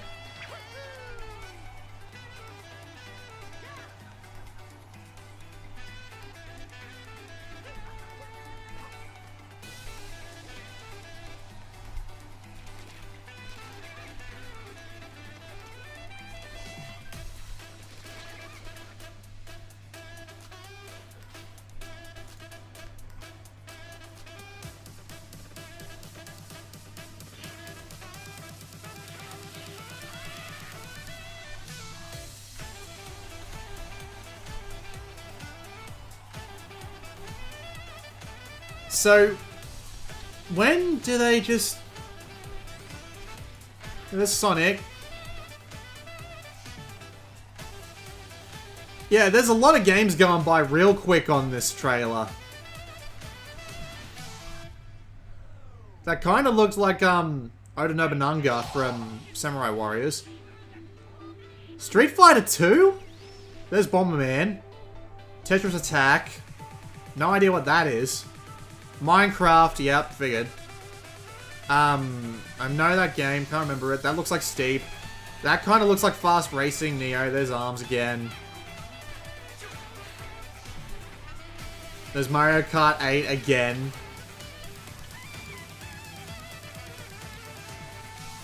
Apparently they've got NBA going too.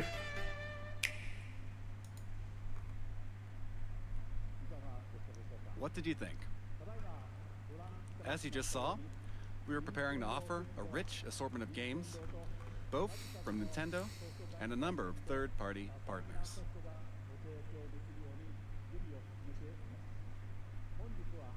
Today, you heard from some of these developers, but there are still many others working hard inside Nintendo to develop original game content. In addition to the franchises our fans have loved, we will also introduce the world to new forms of entertainment made possible by the unique characteristics of the Nintendo Switch hardware and the Joy-Con controllers. Since we revealed new New colors of IP? Joy-Con during this presentation, allow me to share with you our Nintendo Switch product configurations. Ah, SKUs. The Nintendo Switch system will include the Nintendo Switch console, Well, duh. a left and a right Joy-Con, Okay. Joy-Con wrist straps, Right. the Joy-Con grip, the Nintendo Switch dock, Okay. an HDMI cable, Of course. and an AC adapter. Thank God. The Pro Controller will also be available separately. Of course. There will be two versions. One model with gray Joy-Con controllers, and another model with one neon blue and one neon red Joy-Con. Really? Both versions will be the same suggested retail price. We have shared a great deal of information with you through this presentation, and more details will be available on our Nintendo Switch homepage after this presentation ends. Right, so they're not going to tell us what the launch lineup is. They didn't even really confirm if, First, I would like to ask Nintendo of Europe Huh? and Nintendo of America to share their messages with their fans watching around. Here comes my body is ready. Take it away. Thank you, Mr. Kimishima. I'm Satoru Shibata of Nintendo of Europe. Good morning, everybody in Europe. I'd like to It's funny. We want to talk to Europe. Brings in a Japanese guy. for you to finally know all about Nintendo Switch. Nintendo Switch has a very unique appeal, as you saw today, and I look forward to you all getting to try it out soon. Right now, hands-on events are being prepared, where we've invited European media to play Nintendo Switch for the first time. Within the next few hours, these events will kick off in Frankfurt, Paris, and London. Ah, so they're just doing I their know typical that show-offs. most of you will be wondering when you can get your hands on Nintendo Switch to try it out. In the coming months, we will hold more of these events. To find out when and where you can have your Yeah, I really don't get the with Nintendo bloody SKUs. It's like, Keep an can't you eye give me one with like a, on our official can't you give me one with a Pro Controller? Seems a bit weird. I'm sure that I will join some of the events, so I hope to see you very soon. Now I will hand you over to Reggie in New York. Here comes Reggie. Thanks for watching and happy gaming. Thanks, Shibata. There he is. And hi to everyone watching in the Americas. It's the midnight hour here in New York. The streets are quiet, but there's definitely something in the air. You can't see it, but the atmosphere is crackling with posts, tweets, and messages all about Nintendo Switch. We're here getting ready to show off Nintendo Switch to a small group tomorrow, but you may get your own chance to play well before launch, because Nintendo Switch will be on display on 6 separate Sundays in 6 different cities across North America before you can buy it in stores. Really? That sounds rather minimalistic. Nintendo.com/switch. But you'll have to show up early. There's no shortage of players who can't wait to test drive our new system. And the reasons are now clear. First, the wider look we've just seen at what this revolutionary form of gaming Is it really that wide of a look? It's like, sure, we got a couple of games confirmed. They showed off Splatoon 2 and just a couple of other things, but that's still way off in the future. then adds to them. But of course, the biggest buzz is reserved for the games. And man, what games? No question. Yeah, what games? We don't know what it's going to be launching with, so what games indeed? One thing is missing. But if you listen carefully, maybe you can hear it.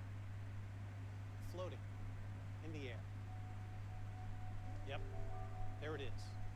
The soundtrack for what's been far and away the most anticipated Nintendo Switch game right from the start. Oh, Breath of the Legend Wild. Zelda, Breath of the Yep. Wild. So, where is it? Well, it'll be here at a special event elsewhere in New York tomorrow. I see some sneaky Nintendo employees have been playing during this presentation. So let's go over there and see what these guys have to say for themselves. Oh, here we go. Mr. Miyamoto, Hi, Lee-san. you're here early. You're playing the new Legend of Zelda game. How do you like it? 俺はね、グーです。 Oh, that's great. 面白い。 Well, so many eager fans want to know the one critical question. When are we launching The Legend of Zelda Breath of the Wild? それ聞くならね、もっといい人がいますよ。はい、大臣。 Mr. Ayanuma, you're the producer for The Legend of Zelda Breath of the Wild. This is still as cringy as it ever is. Certainly you must know. When are we I launching? really don't have anything to say. それはね、僕も知らないんですよ。東京会場の君島さんに伺ってみてください。 Well, I guess that settles it. There's nothing left for me to do but to throw it back to Tokyo. And Mr. Kimishima, do you have the answer to that question? Shibata-san, Reggie-san, Miyamoto-san, and Aonuma-san, thank you very much. You've left me with a very important task, but I'll have to come back to your question in a second. What? The Nintendo Switch launch is just around the corner on March 3rd. Tomorrow and the next day, we'll hold a Nintendo Switch hands-on event at the big site in Tokyo. And we'll begin taking pre-order reservations at retail in Japan starting January 21st. Right, so you can finally pre-order it in Japan. What about us? I hope that we've shown enough to earn your support. Now, we do have one last thing to share with you today. Before we do, I would like to humbly and sincerely thank everyone here for listening and everyone around the world for tuning in. One last thing, huh?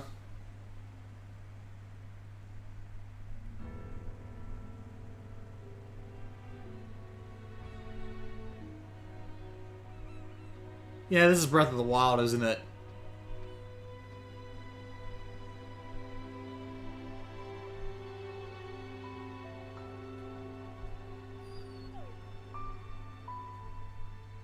I'm confused as to why they just didn't manage to try and fit all the news into this one conference, because everybody would be watching this one. Yeah, this definitely looks like Breath of the Wild. Yep, there's the sword.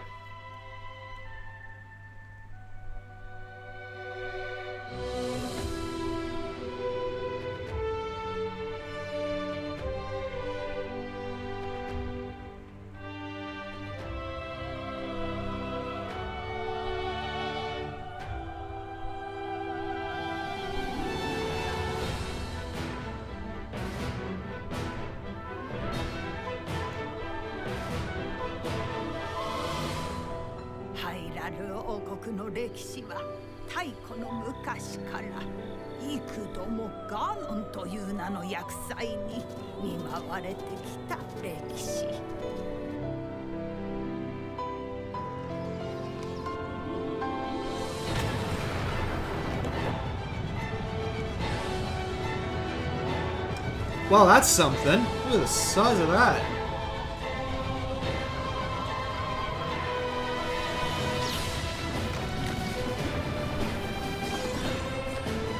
This reminds me of another trailer that I can't quite put my finger on.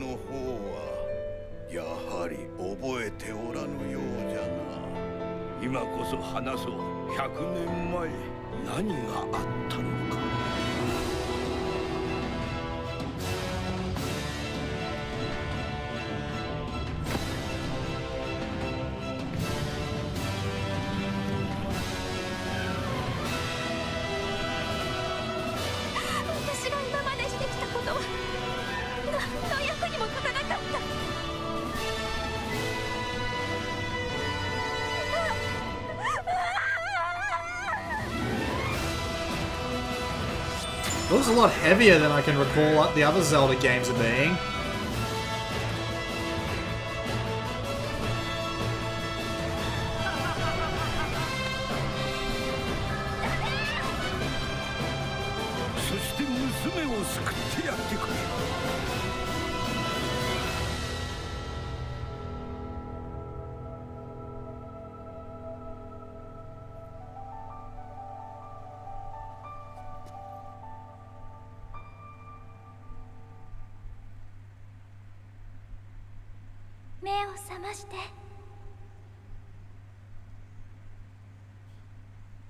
Yep. If they didn't launch it with the Switch, that would have been insane.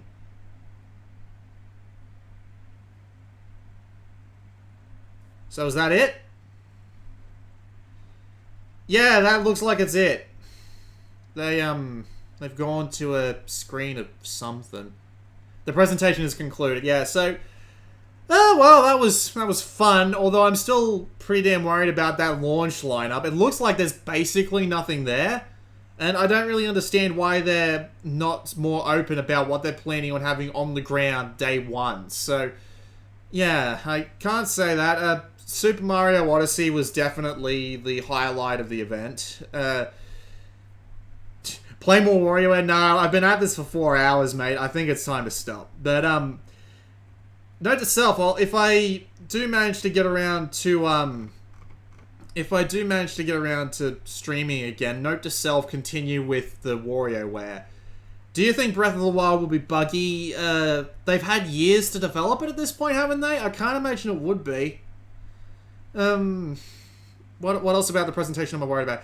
At least they confirmed there's no region locking, but at the same time, they had all those third-party developers, and they couldn't get nearly any of them in to, like, talk about what they're doing. I really don't know what they were going for there. Yeah, it wasn't the best presentation I've ever seen. Super Mario Odyssey and Breath of the Wild definitely look pretty good, but yeah, I'm still worried, and that's kind of unfortunate. The battery life isn't actually that bad. It's, I mean, 2.5 hours to 6 hours. I mean, what about the 6 hours? What would the 6 hours be? Would that be like NES or SNES games? Crossplay with the 3DS? I don't think so. Not at this point. They're too architecturally different, I think. Compare that with the compare the 3DS with the new Nintendo Switch Online service. I imagine that the online service is going to be completely different because they have to actively talk about the online service separately. So that's what I think. I'm surprised they didn't talk about Virtual Console now that Ing mentions it. Yeah, why didn't they talk about that? I really couldn't tell you. Was vanilla in the third party? I didn't say. With USB Type-C, the battery life would also be alright. When Mario and Fire Emblem come out, hopefully they'll turn out good, yeah. I mean, sure, they did have freaking Fire Emblem Warriors there, which would be enough to convince me to pick up the damn thing. Oh, well, yeah, the launch lineup literally is just Zelda, isn't it? It's Zelda and that 1-2 Switch game. What is it with Nintendo and weak launch libraries? Seriously. So, who knows? There were some games that showed up there, like Bomberman and stuff like that, that were, that just, like, showed up for, like, half a fucking frame. Why didn't they talk about them? They were willing to show them, but they weren't willing to, you know, actually give them their own segment. I really don't understand, especially when they gave fucking FIFA guy, like, 5 minutes to bore everybody to death. I'm not entirely sure what that was about.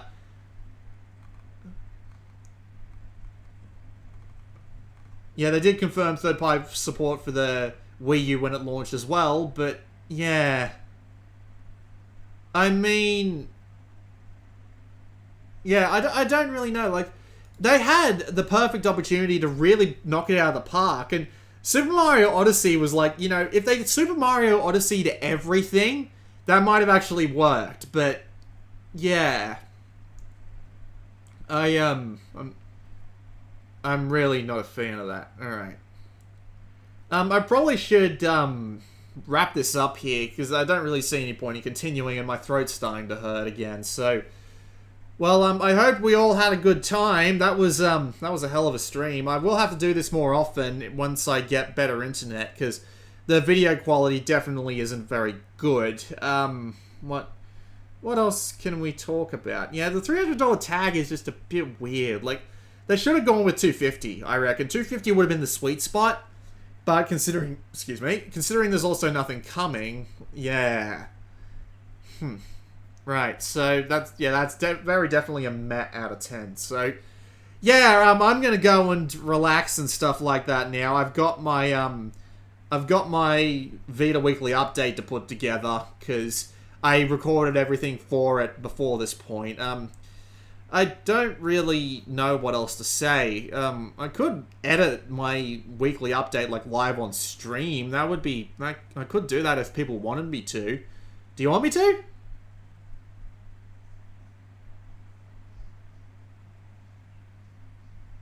Or... I'm just waiting for it to catch up. Nah, I guess everybody probably wants to go to bed after that, because I have lots of, what's it called? I have lots of American fans, but yeah. Alright, I'll edit it live on stream. I've already done all the recordings. I can handle enough to... I can do this. I'll be able to edit it just fine, so... Right, I need to open Premiere Pro. I got it on the wrong screen. I'm not sleepy. It's 4 p.m. in the afternoon. I'm fine. I'm absolutely fine. It's you guys I'm worried about. But anyway, here is no, this is just the gameplay one. I have to actually create the... Like, this is gonna look like shit on your screen, so who knows. But copy that. I am up to 235, right? I've got all the resources I need somewhere. So rename this to 235. Open up the project and... Yeah, if you want to go to bed, go right ahead. There's not that much else to see. I need to get my YouTube videos. I believe I downloaded a few here. Sort by date created. Grab all the stuff that I need. And immediately get it wrong. Move that to clips. That should be it, right? Yep, they're there. What else? I should... Right, okay, the 256 res folder.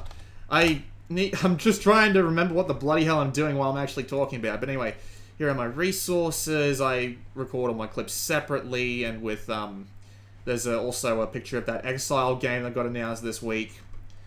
Might as well comment about what I'm talking about here, but yeah. So, this is how I do things around here. So, I've got all my resources from external. I use YouTube Downloader to get all the YouTube clips. And I took a screenshot of the web page. These are all the clips of my my voice. And this is all the usual stuff. Like, I've got the date here, so I better probably edit this. I usually do these a day in advance, so,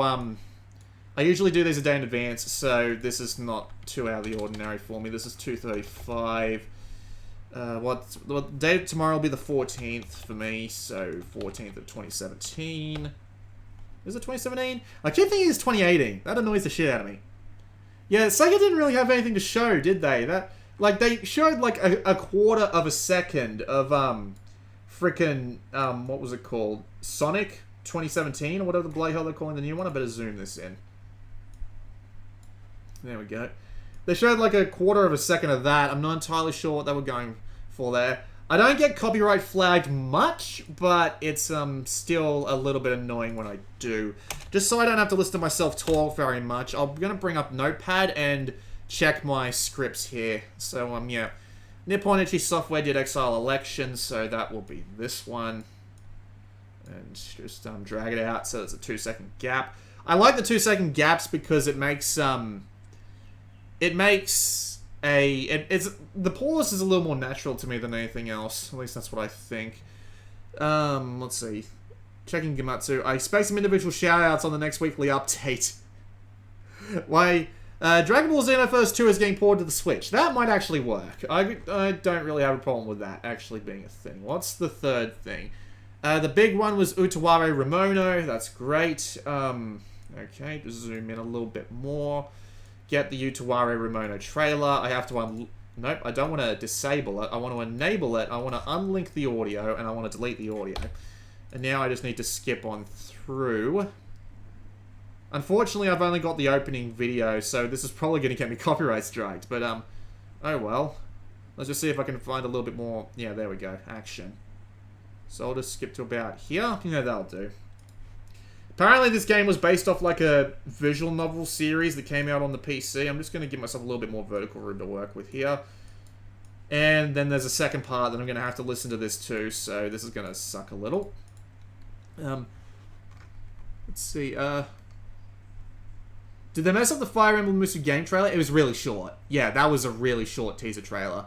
You have to throw both the controllers in the air to use the Spirit Bomb. Yes! Just shout out the names mid-script. I haven't recorded this. I recorded this beforehand, so, yeah, this is, definitely a thing. I'm just going to listen to this clip. A port of the previously Japan-only strategy game series released sometime in 2015.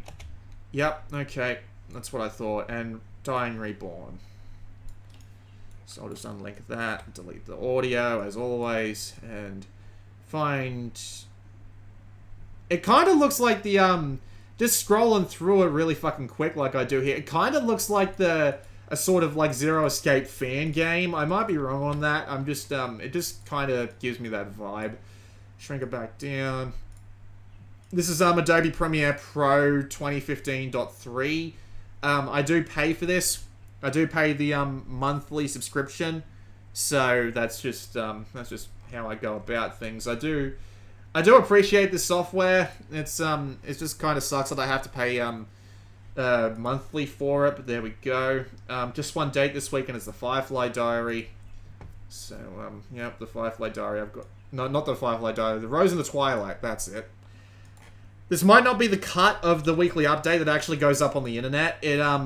I do most of this ahead of time, but if I wake up early enough in the morning to see that, if I wake up early enough in the morning to see that there's a new story or something on for the weekly update, I'll generally recut the, weekly update and re-edit it because these videos don't take very long to render at all. Like, seriously, this might take, like, 1 minute. It might take 1 minute to render this. Okay. There was a question here. Are there any actually good horror games coming out on Vita? Anything new? Other than Rose of the Twilight? I don't think so. I have to pay for the Pro license. I wish Adobe had more flexible subscription packages. Well, I'm only paying for this one thing. I use GIMP for my Photoshop stuff otherwise, so not that big of a deal. That was clip 1, 2, 3, 4, so now I need clip 5.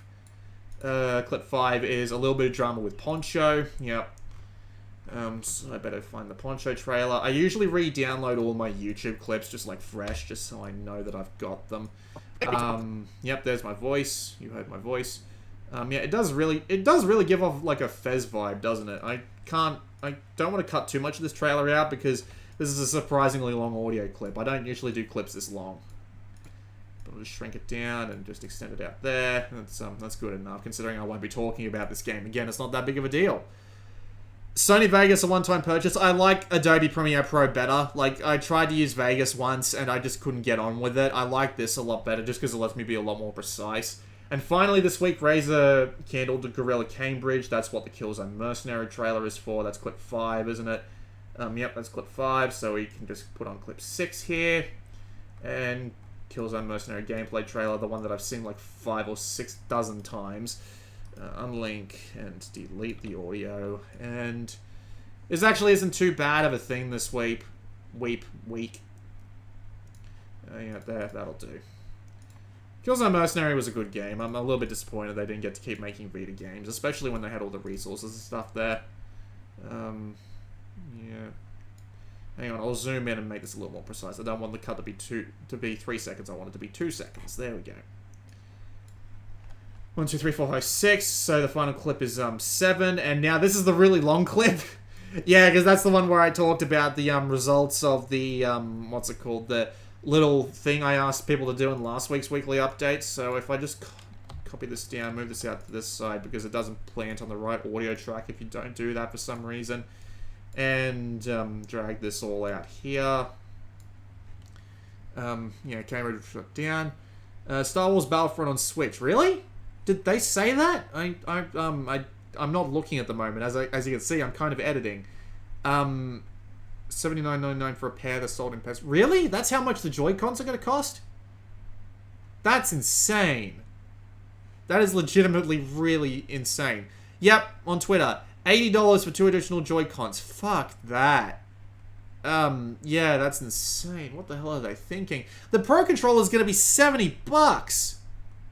My God, what the hell are they thinking? Alright, no, just 2 Joy-Cons for a pair. That's insane. Oh, you're just naming random games, okay. They should sell the resources to a developer that does make Vita games. Yeah, they could sell the engine. Okay. I guess that's how they're making money off charging the Switch for charging $300 for the Switch. I have to go find a specific picture. I know where it is. I just need to go get it. Vita banner 1080. Move that into the media. Really should just have that as a preset thing since I've been using it all the time. So, yeah, as you can see, that's like a 2-minute audio clip of me talking about what this is. So, $380 at launch if you want an additional set of controllers. Good lord. But yeah, as you can see, I have like a 2-minute clip here. This is so silly. Now, I've got effects here, and these are just like presets for the sizes, because I've sized up this how this thing is here, so that whenever I use like the 720p on a 720p video, it'll automatically size it up, and that's how it works for basically everything. And then 1080p for like screenshots and stuff like that. And then if I have to individually size something up, which I can demonstrate via the Vita 1080, I can go to the effect controls and just like size it down like this if I want to, just with the numbers, and I can even rotate it if it suits my fancy. Whee! But yeah, I better just put that back to the way it was. There we go. And now I've got the titles down the bottom to do. Always more convenient to do them last, because all the clips are already set up and I don't have to worry a bit too much about going over or under. So I'll just duplicate all of these, just to give me a few extra titles to work with, and then just stick them out on the timeline. At least 400 with Zelda and a Pro Controller. Yeah, that's too much. I really think it is. They really should, I mean, does it even come with a game? They didn't say whether or not it actually came with something. But, yeah, that's fun. Okay. And the grip. Remember the grip? That's also sold separately. Jesus fuck! Really? The grip, the actual things are sold separately. My God. Alright. Okay, let's just finish editing this up. So, okay, the intro is... Alright. This is how I edit the things. I just select all the text. Nintendo Switch Conference.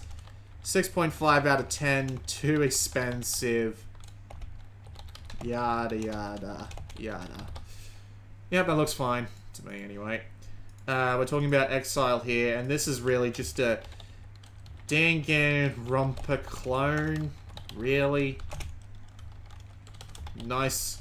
NIS seems to want to ride that train. It is pretty true, isn't it? It's a bit strange, that. Utawari Ramono never really came west. I don't even know if I'm pronouncing that properly. It's for a spare grip. Yeah, so they don't sell the spare Joy-Cons and the spare grip separately.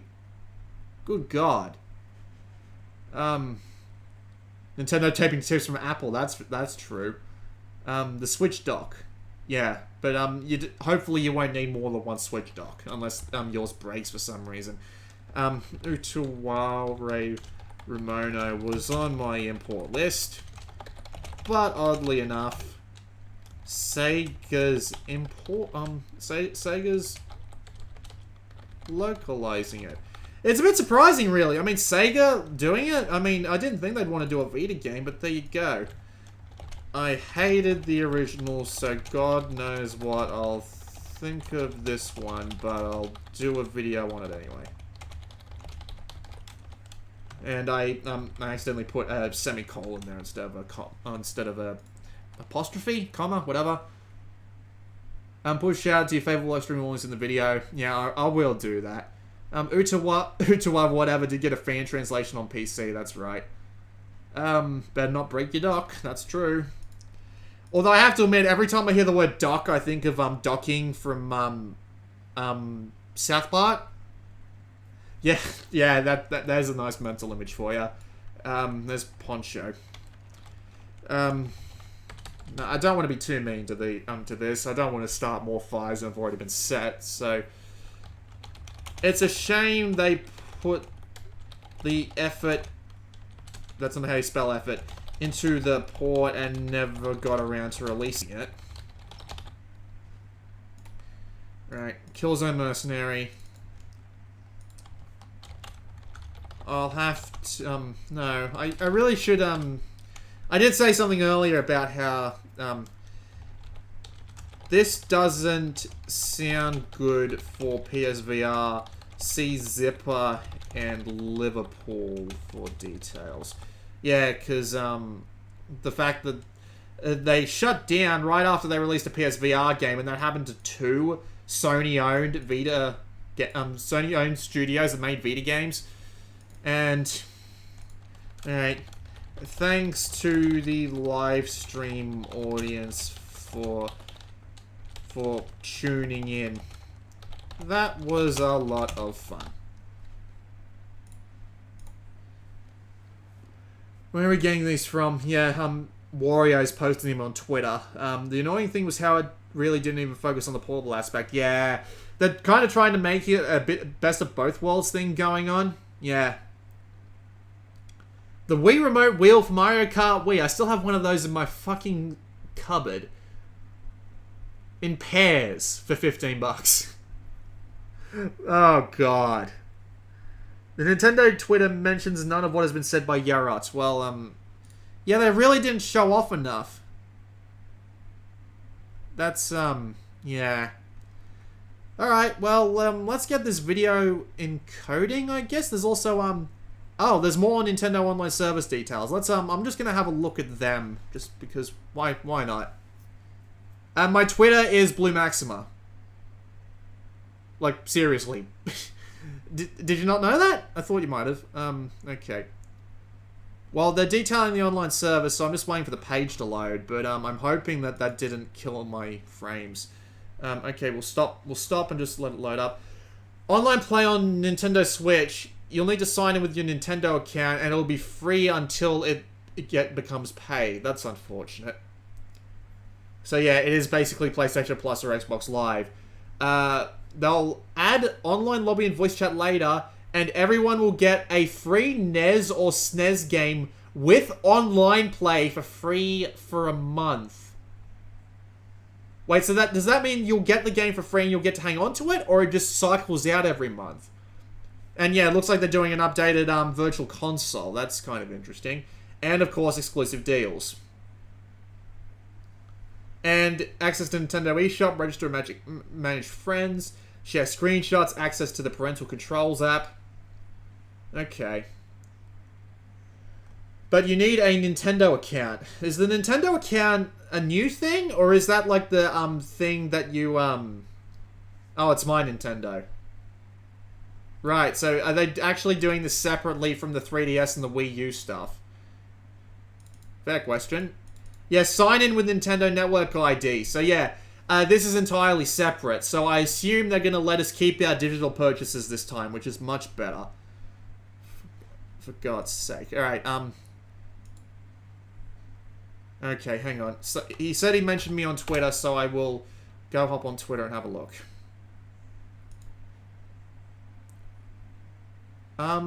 Mentions? I didn't see it. If you link it in the chat, it'll probably get auto-removed, but I'll still be able to see it anyway.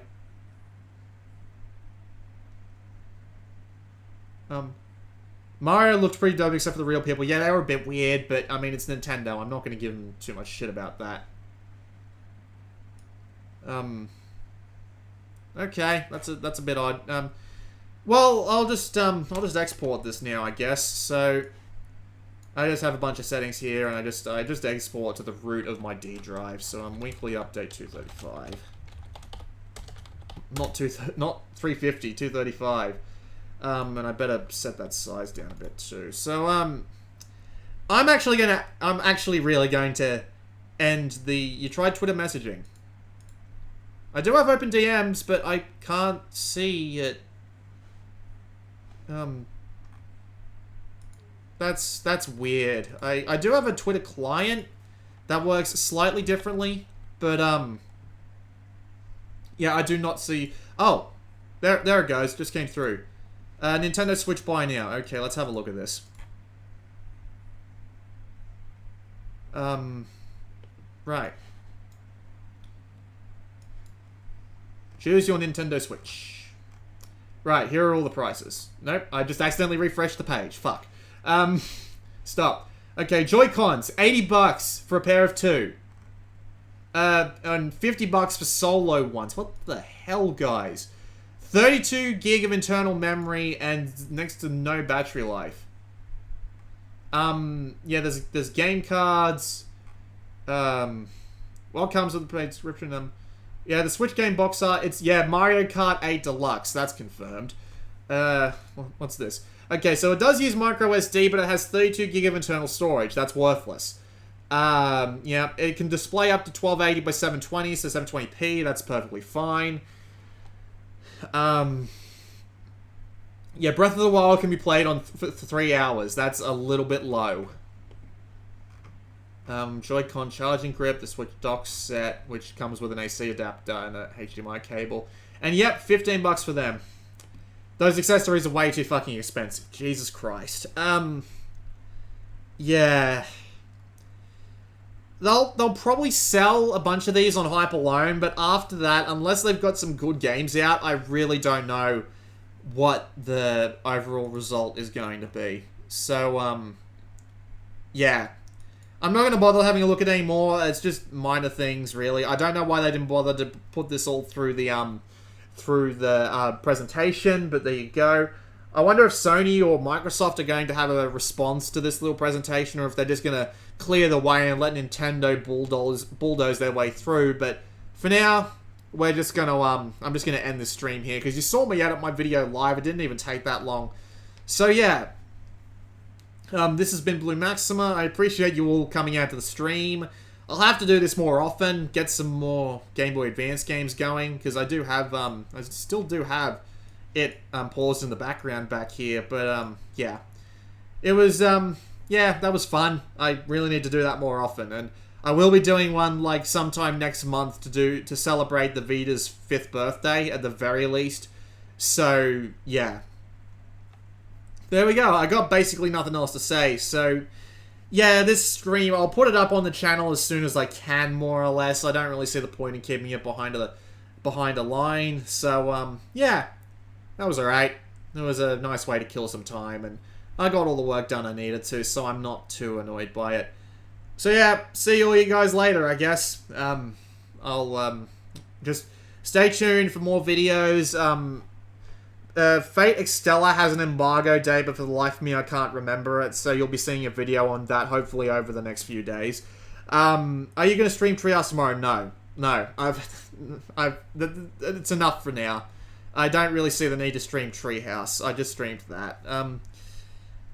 Yeah. So yeah, see you all later, and stopping streaming right about now.